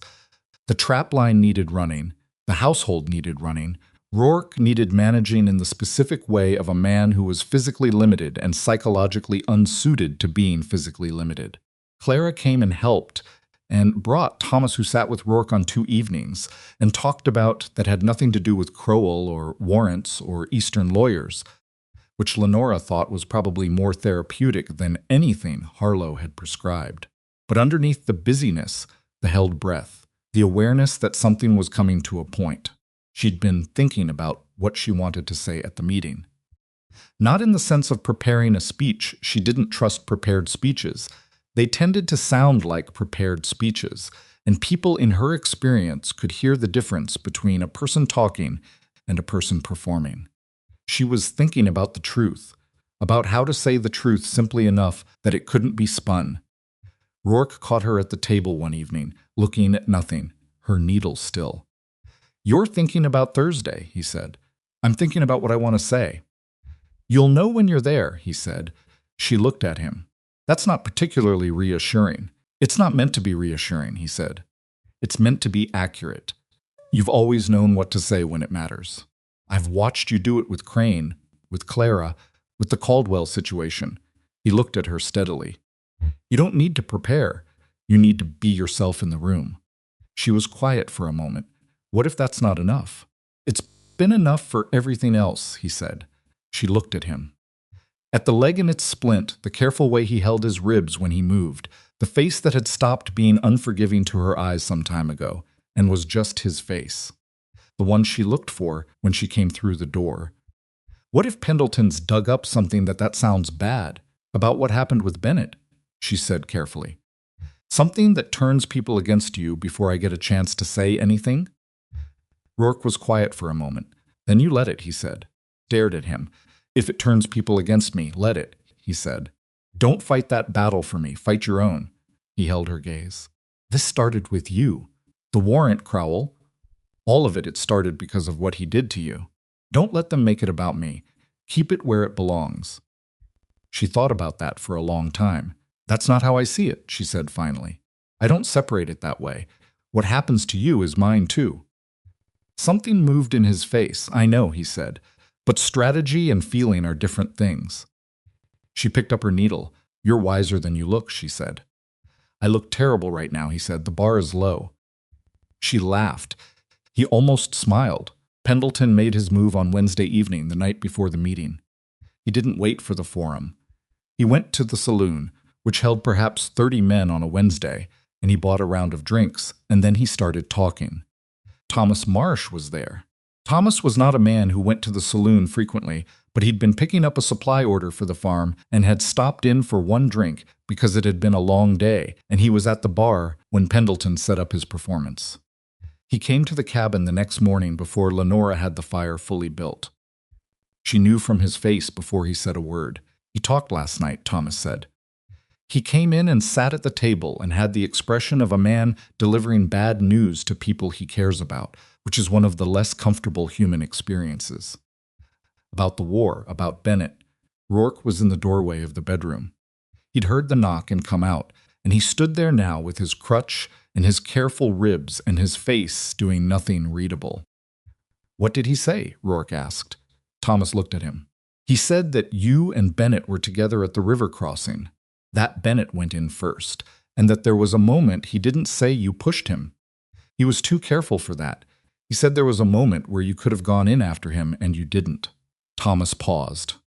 He said it in the way that lets people fill in the rest themselves. The cabin was very quiet. How did people take it? Lenora said. Thomas was honest. Mixed, he said. Some people wrote it off. They know you, Rourke. They've known you for years. They don't believe it. But some people, he looked at the table, some people heard the version that fits what they already thought. That you're cold, that you're the kind of man who... He stopped. Who'd leave someone to drown, Rourke said flatly. Thomas didn't answer. He didn't have to. Rourke looked at the floor for a moment. His jaw was doing what it did. His hand on the crutch had gone white at the knuckles. Lenora watched him. She watched him take the thing and hold it and breathe through it, and she thought about what it cost to be a man who'd spent 20 years carrying a death and have someone pick it up and turn it into a weapon in a saloon on a Wednesday night. Rourke, she said. He looked at her. We're going to the meeting tonight, she said. I know, he said, and you're going to tell me the full story of the river crossing. Everything, right now before we go. She held his gaze. Not because I don't believe you, because I want to know it. All of it, so that if someone says something tonight, I can. I already told you, he said. Tell me again, she said. The parts you thought didn't matter. He was quiet for a moment. Then he sat down at the table and told her again.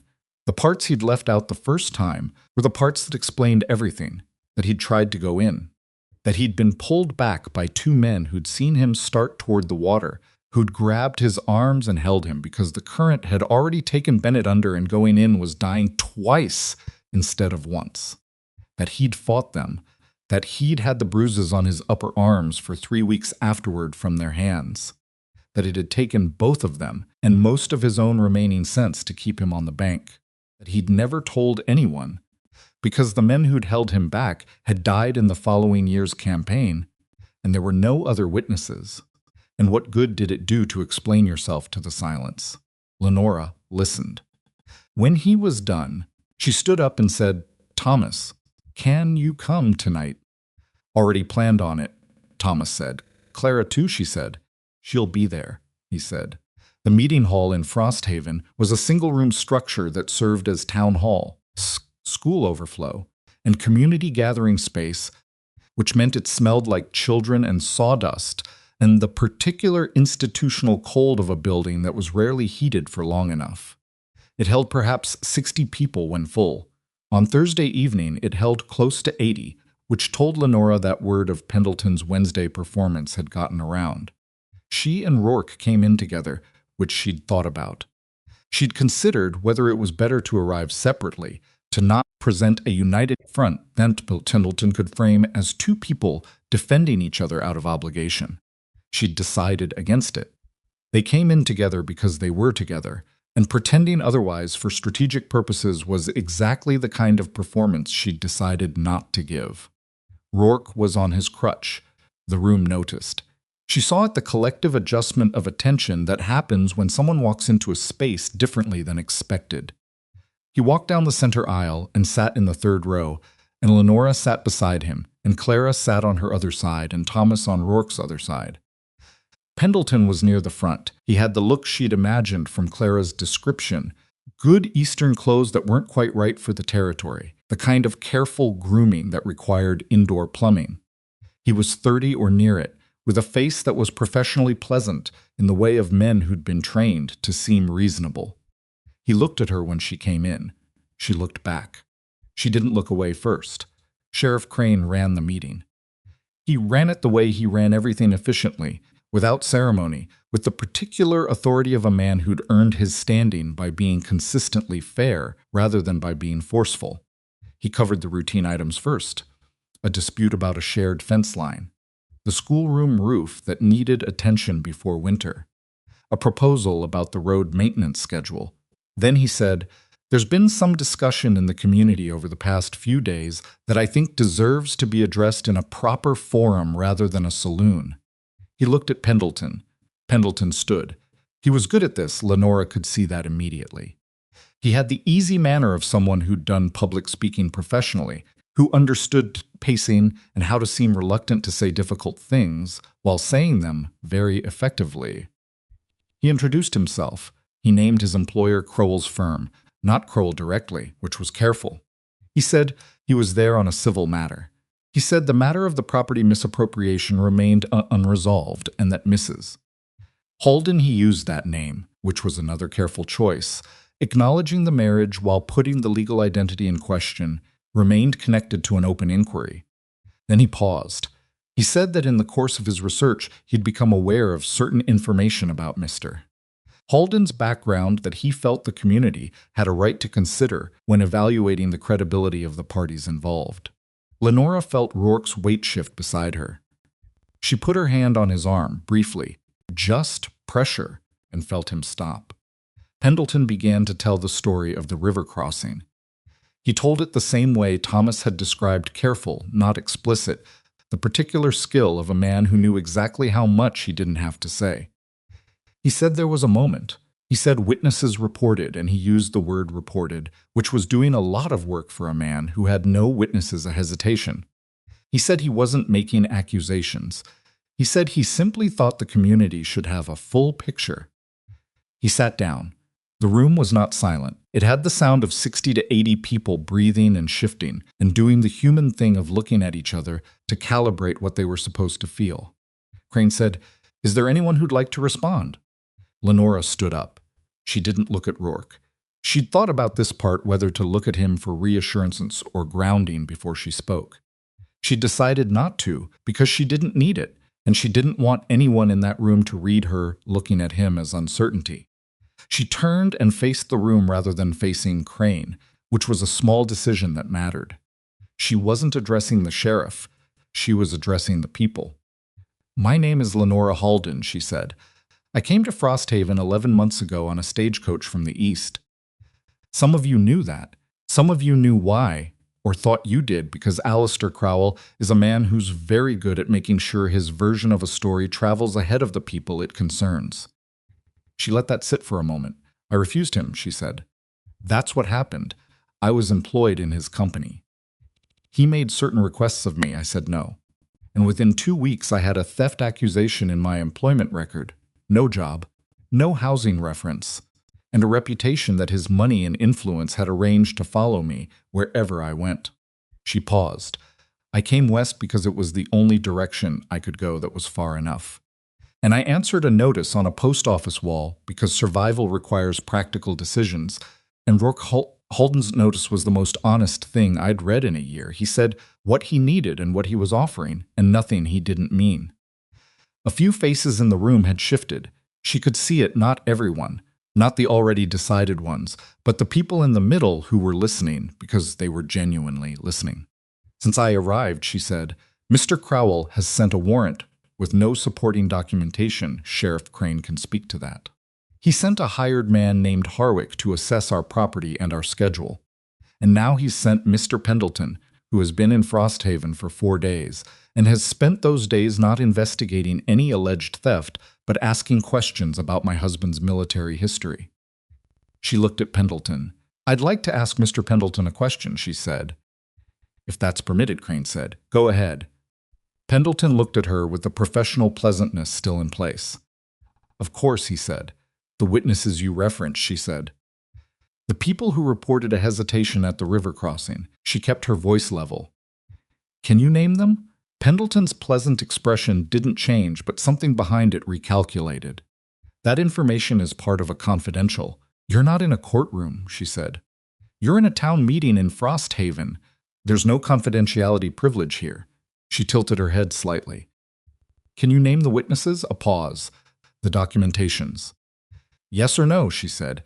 Can you name the people who told you what they claim to have seen at the river crossing 20 years ago? The pause stretched. I'm not in a position to— You don't have any witnesses, she said. It was not a question. She said it the way Crane would have said it, as a factual observation about the state of the evidence. You have a story that Alistair Crowell paid someone to construct about a man who can't call his own witnesses because the men who were at that river are dead. She looked at the room. The same way he constructed a story about stolen fabric that Sheriff Crane has assessed as unsupported by any inventory record or credible documentation. Crane, from his position at the front of the room, said, That assessment is accurate. I want to be clear for the record that the warrant filed against Mrs. Holden has been formally challenged with the filing jurisdiction, and I have communicated my finding that it lacks evidentiary support. The room shifted again. Lenora reached into her coat and put Crowell's letter on the table nearest to her, the one Clara was sitting at, the one most visible to the center of the room. That letter came 8 months ago, she said, the week after we married. It's from Crowell personally. It suggests that if I return east and speak with his attorney, the matter can be resolved to everyone's satisfaction. She looked at the room. There is no matter. There was never a matter. There was a woman who said no to a man who'd never been told no, and there were consequences. And those consequences followed her across a continent because the man had enough money to make following people across a continent a practical option. She paused. I'm not going back. I never was. I have a home here. I have work here. I have a husband who, when I ask you to think about his character, I'd ask you to think about the specific things you've seen him do rather than a story told to you by a man on his employer's payroll. She sat down. The room was quiet in a way that had weight to it.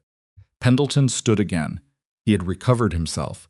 She'd expected that men like him didn't break easily in a public setting because public settings were their terrain. Mrs. Holden has made several compelling points, he said, with the particular tone of someone who was about to qualify all of them. However, the underlying legal matter, Mr. Pendleton. It was Crane. Pendleton stopped.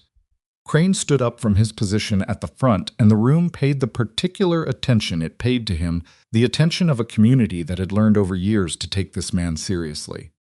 I've heard what you have to say, Crane said. I've also had 4 days to observe what you've been doing in this town. You came here with an unsupported warrant under active challenge. You've spent your time soliciting information about a private citizen's personal history rather than investigating any alleged theft. And tonight you've presented unverifiable claims about a man's character based on sources you can't name. He looked at Pendleton steadily. I'm going to ask you a direct question, and I'd like a direct answer. Is Alistair Crowell currently preparing to file any additional legal action against Lenora Halden or Rourke Halden? Pendleton hesitated. It's a yes or no question, Crane said. There are options under consideration, so no immediate action. Not at this. Then I'd suggest, Crane said, that you've concluded your business in Frosthaven.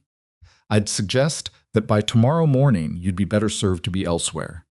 And I'd suggest that if Mr. Crowell does choose to pursue further legal action, he'd be well advised to actually acquire evidence before he sends another representative into my county. He paused. Because the next time someone comes here on this business, I'm going to start asking questions about harassment at the territorial level, which is a different kind of legal problem than a stolen piece of fabric. The room was very quiet. Pendleton sat down. He had the face of a man who understood that the situation had moved out of his control some time ago and was now doing what he could to preserve his professional dignity, which was not nothing, but was also not very much. Nobody said anything profound after that. That was the truth of it. There was no dramatic moment of community vindication, no single voice rising in declaration. The meeting moved on to the schoolroom roof, and then it ended, and people filed out in the ordinary way of people who've been at a meeting for 2 hours and have farms and children and animals waiting. But something had shifted in the room, and she could feel it in the specific way that things shift not loudly, not with announcement. In the way that Caldwell, who had said what he'd said on the day she first came to his store, came past her near the door and stopped. He looked at his boots for a moment. "Mrs. Halden," he said. She looked at him. "The account's settled," he said. From before, he didn't explain which before, he didn't need to. He walked out before she could respond. Martha Finn, the seamstress she'd had exactly one hostile interaction with in her early months in Frosthaven, stopped and said briefly, "I have a winter coat that needs a new lining." "If you're taking work, I'm taking work," Lenora said. 3 other people said versions of the same thing before she and Rourke got out of the building. It wasn't an apology from the town. She didn't expect one, and she didn't need one. What it was the thing Crane had said at the beginning: people in this territory understand what it means to stand your ground. They had watched her stand it, and they had made their adjustment. That was enough. Pendleton left Frosthaven the following morning. Clara confirmed it. There was no letter from Crowell's firm for 6 weeks. When one came, it was brief, and it was addressed to Crane rather than to Lenora, and Crane came up the mountain to deliver it personally and stay for coffee, which Lenora counted as a sign that its contents were not catastrophic. "He's dropping it," Crane said. He sat at the table with the letter in front of him. Not explicitly the language is legal language. It doesn't say we're done. But it says they're not pursuing active remedies at this time, which in my experience means the cost-benefit stopped making sense. Lenora sat across from him. Rourke was at the table too, his leg in a lighter brace now, 8 weeks into the recovery, beginning to look like himself again in the specific way of a body, finding its way back to competence. "That's it?" Rourke said. "Probably," Crane said. "Men like Crowell don't announce defeat. They just stop spending money on lost causes and move to the next thing." He picked up his coffee.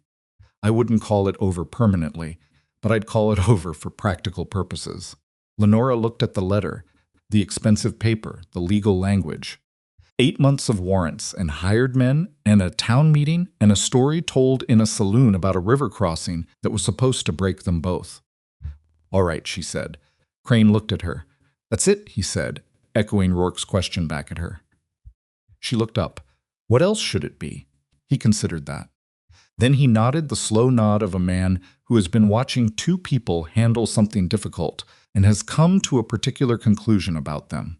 "Nothing else," he said. "You handled it well, both of you." "We had help," Lenora said. She meant him. She meant Clara and Thomas. She meant the room that had shifted on Thursday night in the way rooms shift when the truth is said plainly enough. Crane finished his coffee and left. Rourke sat at the table and looked at the letter for a moment. Then he folded it and put it in the place where he'd kept Crowell's other letters, not his coat pocket this time, but a small box on the shelf, the way you archive something that's finished. "It won't be the last difficulty," he said, not pessimistically. Just accurately. "No," she agreed. "There'll be other things. The mountain, the town, something else we didn't see coming." "Yes," she said. "I just want to be clear," he said, "that I don't intend to be the kind of man who—" He stopped. He looked for the word. He did this. She'd learned he pushed through to the real thing, even when it was slow. I spent 20 years being the kind of man who was prepared for the mountain, and nothing else, he said. I don't want to still be that man. She looked at him across the table. You're not, she said. I'm not finished yet, he said. I have a lot of, there are things I don't know how to do that a man who wants to be. He stopped again. A man who wants what I want needs to know how to do. She waited. I don't want to be alone again, he said. It was said quietly and without adornment, and she understood that for Rourke Halden, this sentence had cost more than most men's longer speeches. You're not going to be, she said. I want to be sure I know how to. Rourke, she said, gently, you've been doing it for almost a year. You know how to do it. He looked at her. Something in his face went slightly uncertain, which was so rare on that face that it always stopped her a little. You sure, he said. Mostly, she said, you burned the biscuits twice. That was distraction, he said, not incapacity. I know, she said. I'm teasing you. He looked at the table. The almost smile came. I know when you're teasing me, he said. I just don't always know what to do with it. You don't have to do anything with it, she said. Just let it be there. He looked up at her. Something settled in him, she could see it. The particular settling that happened in Rourke when he made peace with a thing. All right, he said. 3 weeks later, she knew she was expecting. She sat with it for 2 days before she told him. Not because she was afraid to tell him, she'd moved past the phase of being afraid of Rourke's reactions somewhere around month 3. She sat with it because she wanted to know her own feelings clearly before she brought them to someone else. Her feelings were scared in the real functional way of a person contemplating something enormous, and glad in a way that surprised her with its depth, and aware with the clarity that had the specific quality of something you've known for a while without knowing you knew it, that this was the life she had chosen and that she would choose it again. She told him in the evening. He was cleaning his rifle. She sat down across from him and said, I have something to tell you. He put down the rifle. He looked at her. Whatever he saw on her face made him very still. I'm expecting, she said. The stillness. She watched his face do something she hadn't seen it do before, not any single emotion, but a sequence of them, moving through him too fast for her to read them individually. Like weather moving across the ridge in the kind of spring that can't decide what it wants to be. Then they settled into something she could read. He put his hand over his face for a moment, just a moment. Then he took it away, and he was looking at her, and there was nothing armored in his expression at all. No distance, no careful management, nothing held back. Just the man, the one she'd been watching come through all year, layer by layer, choosing each time to stay. He started. I'm well, she said. I'm healthy. I'm scared a little, but good scared. He nodded. He opened his mouth and closed it. Rourke, she said, say something. I'm trying to find the right thing, he said. There isn't a right thing, she said. Say whatever's there. He looked at her for a long moment. I thought I'd run out of things to lose, he said. After Bennett, after everything. I thought I'd arranged my life so that there wasn't anything left that could... He stopped. And now, she said, and now there's everything to lose, he said. And that's, I don't know how to explain it. It should be frightening, but it also feels like he looked for it. Like being alive again, like the actual thing, not the version of it I'd settled for. She felt the sentence in the way you feel something that has been true for a long time and is being named for the first time. You're going to be a good father, she said. You don't know that, he said. I know you, she said. I've been watching you for almost a year. I know what you do when something matters to you. She met his eyes. Going to matter to you. He got up from his chair, which was still a slow process with the leg in recovery, and he came around the table and he took both her hands the way he'd taken them in the blizzard and the lamplight and the cumulative quiet of all the evenings they'd spent in this room. Lenora, he said. I should have said this before now, he said. Thought about saying it. I waited because I wanted to be sure I wasn't. That it wasn't just circumstances, that he exhaled. I love you. I want to be clear about that. Not the arrangement. Not the survival of it, you. She looked up at him. I know, she said. He looked slightly startled. You know. I've known for months, she said. You're not as unreadable as you think you are. Why didn't you? Because you needed to say it yourself, she said. In your own time. She squeezed his hands. I love you too. I've been waiting a while to say that, he looked at her. Then he put his arms around her in the careful way of a man still protecting his ribs, and she put her head against his chest and felt his heartbeat, which was steady and real and entirely itself, and they stood like that in the room they'd made together, in the home that had started as a survival calculation and become something neither of them had expected to have again. Their son was born in a January blizzard, which was the mountain being characteristically indifferent to human preference. Harlow came up the ridge in conditions that no reasonable man would ride in, because Harlow had long since exceeded any reasonable definition of his professional obligations, and Clara was there. Thomas sat outside in the cold because there was nowhere else to put him, and he wouldn't go home. It was hard. She wouldn't say otherwise. It was the hardest night of her life, and that was accounting for the ravine and the storm and everything she'd come through to get here. There was a point in the middle of it where she understood, at a cellular level, why women died doing this. And she was afraid in the way you're afraid, when the fear is well-founded, and you feel it clearly anyway, and keep going. Rourke was there. He stayed in the room because she'd told him to stay, and he stayed. He held her hand when she needed it held, and was quiet when she needed quiet, and talked to Harlow when Harlow needed talking to, and at no point did he try to manage her, or instruct her, or make her fear smaller by pretending it was smaller. At some point before dawn their son arrived, red-faced and loud about it, which Harlow said was a good sign, and which also turned out to be an accurate preview of his personality. Rourke held him first, while Lenora recovered the minimum necessary to have her arms back. He stood by the window in the gray pre-dawn light, with the infant in his hands. Large hands, the calloused hands of 2 decades of mountain work, and he looked at the child with the full attention look, the one he gave, to things that mattered. He looked up at Lenora. Bennett, he said, she'd thought about this. She'd thought about whether to ask him, whether to suggest it, whether to let him arrive at it himself. She'd decided to let him arrive at it himself, and he had. Bennett, she said. Something released in Rourke's face. Not grief exactly, or not only grief. The more complicated thing that happens when you've carried something heavy for a long time, and you finally set it down somewhere it can rest, where it becomes part of something else, something forward-facing, rather than a wound you keep reopening. He looked back at the child. "Hello, Bennett," he said, in the quiet, matter-of-fact voice he used for things that mattered enormously. The child yelled. Clara from the corner laughed. Outside, the blizzard was doing what blizzards did on this mountain, insisting on itself, indifferent to what was happening inside the cabin. But inside the cabin was warm, and the lamp was straight on its hook, and the curtains had color, and there were 3 adults and 1 new person, and the specific kind of noise a room makes when it's full of something besides silence. Years moved the way they do in mountain country, marked more by seasons and what survives them than by dates. The Halden homestead expanded, a larger garden. A second room added to the cabin in the summer Bennett turned 2. A smokehouse Rourke built the following autumn with Thomas's help.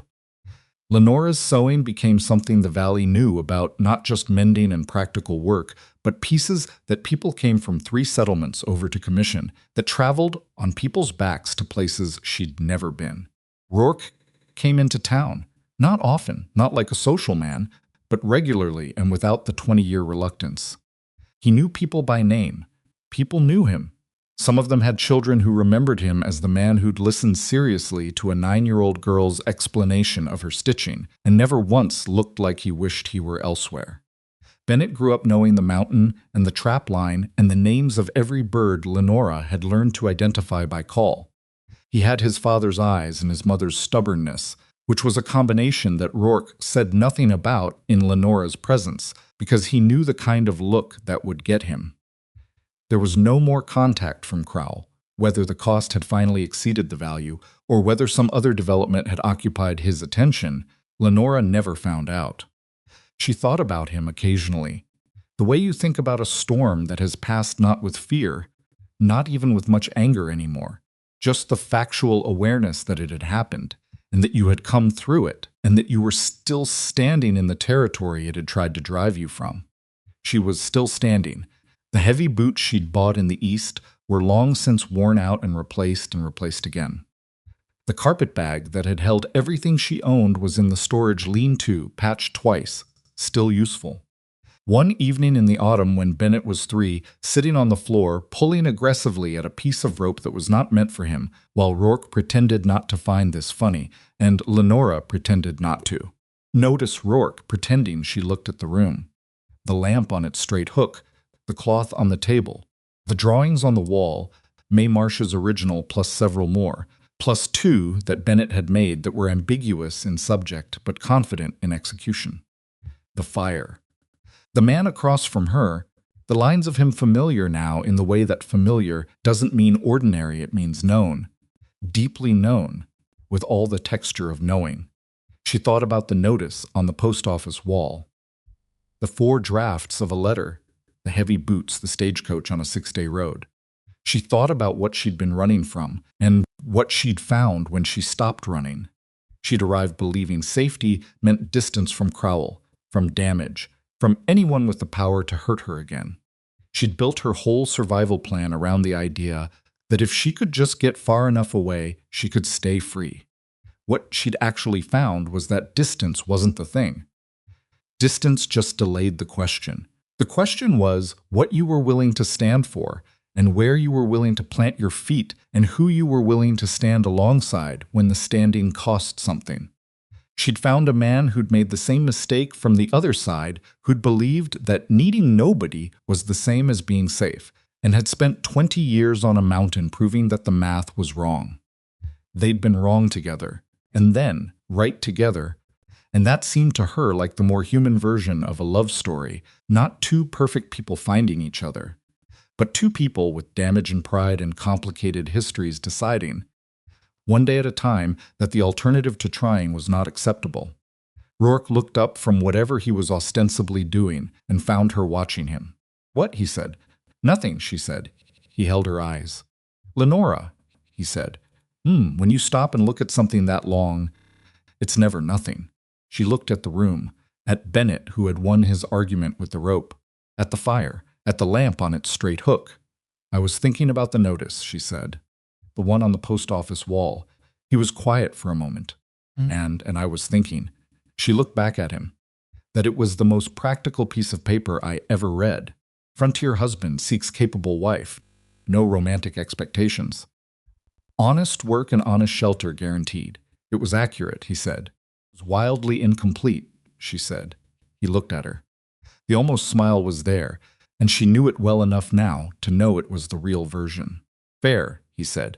Bennett, having fully defeated the rope, brought it to his father with the expression of someone presenting a significant achievement.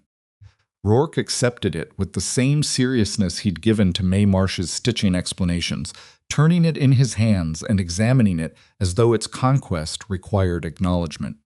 Lenora watched. She thought, this is what it looks like when a man unlearns what he taught himself to be. It doesn't look like a transformation. It looks like a man holding a piece of rope that his 3-year-old has brought him, looking at it like it matters. Because to the person who brought it, it does. She picked up her sewing. Outside, the autumn mountain was doing what it did, turning the trees at the lower elevations and keeping the upper sections bare and saying nothing about any of it, because the mountain had never been in the business of explaining itself. The cabin was warm. The lamp was straight.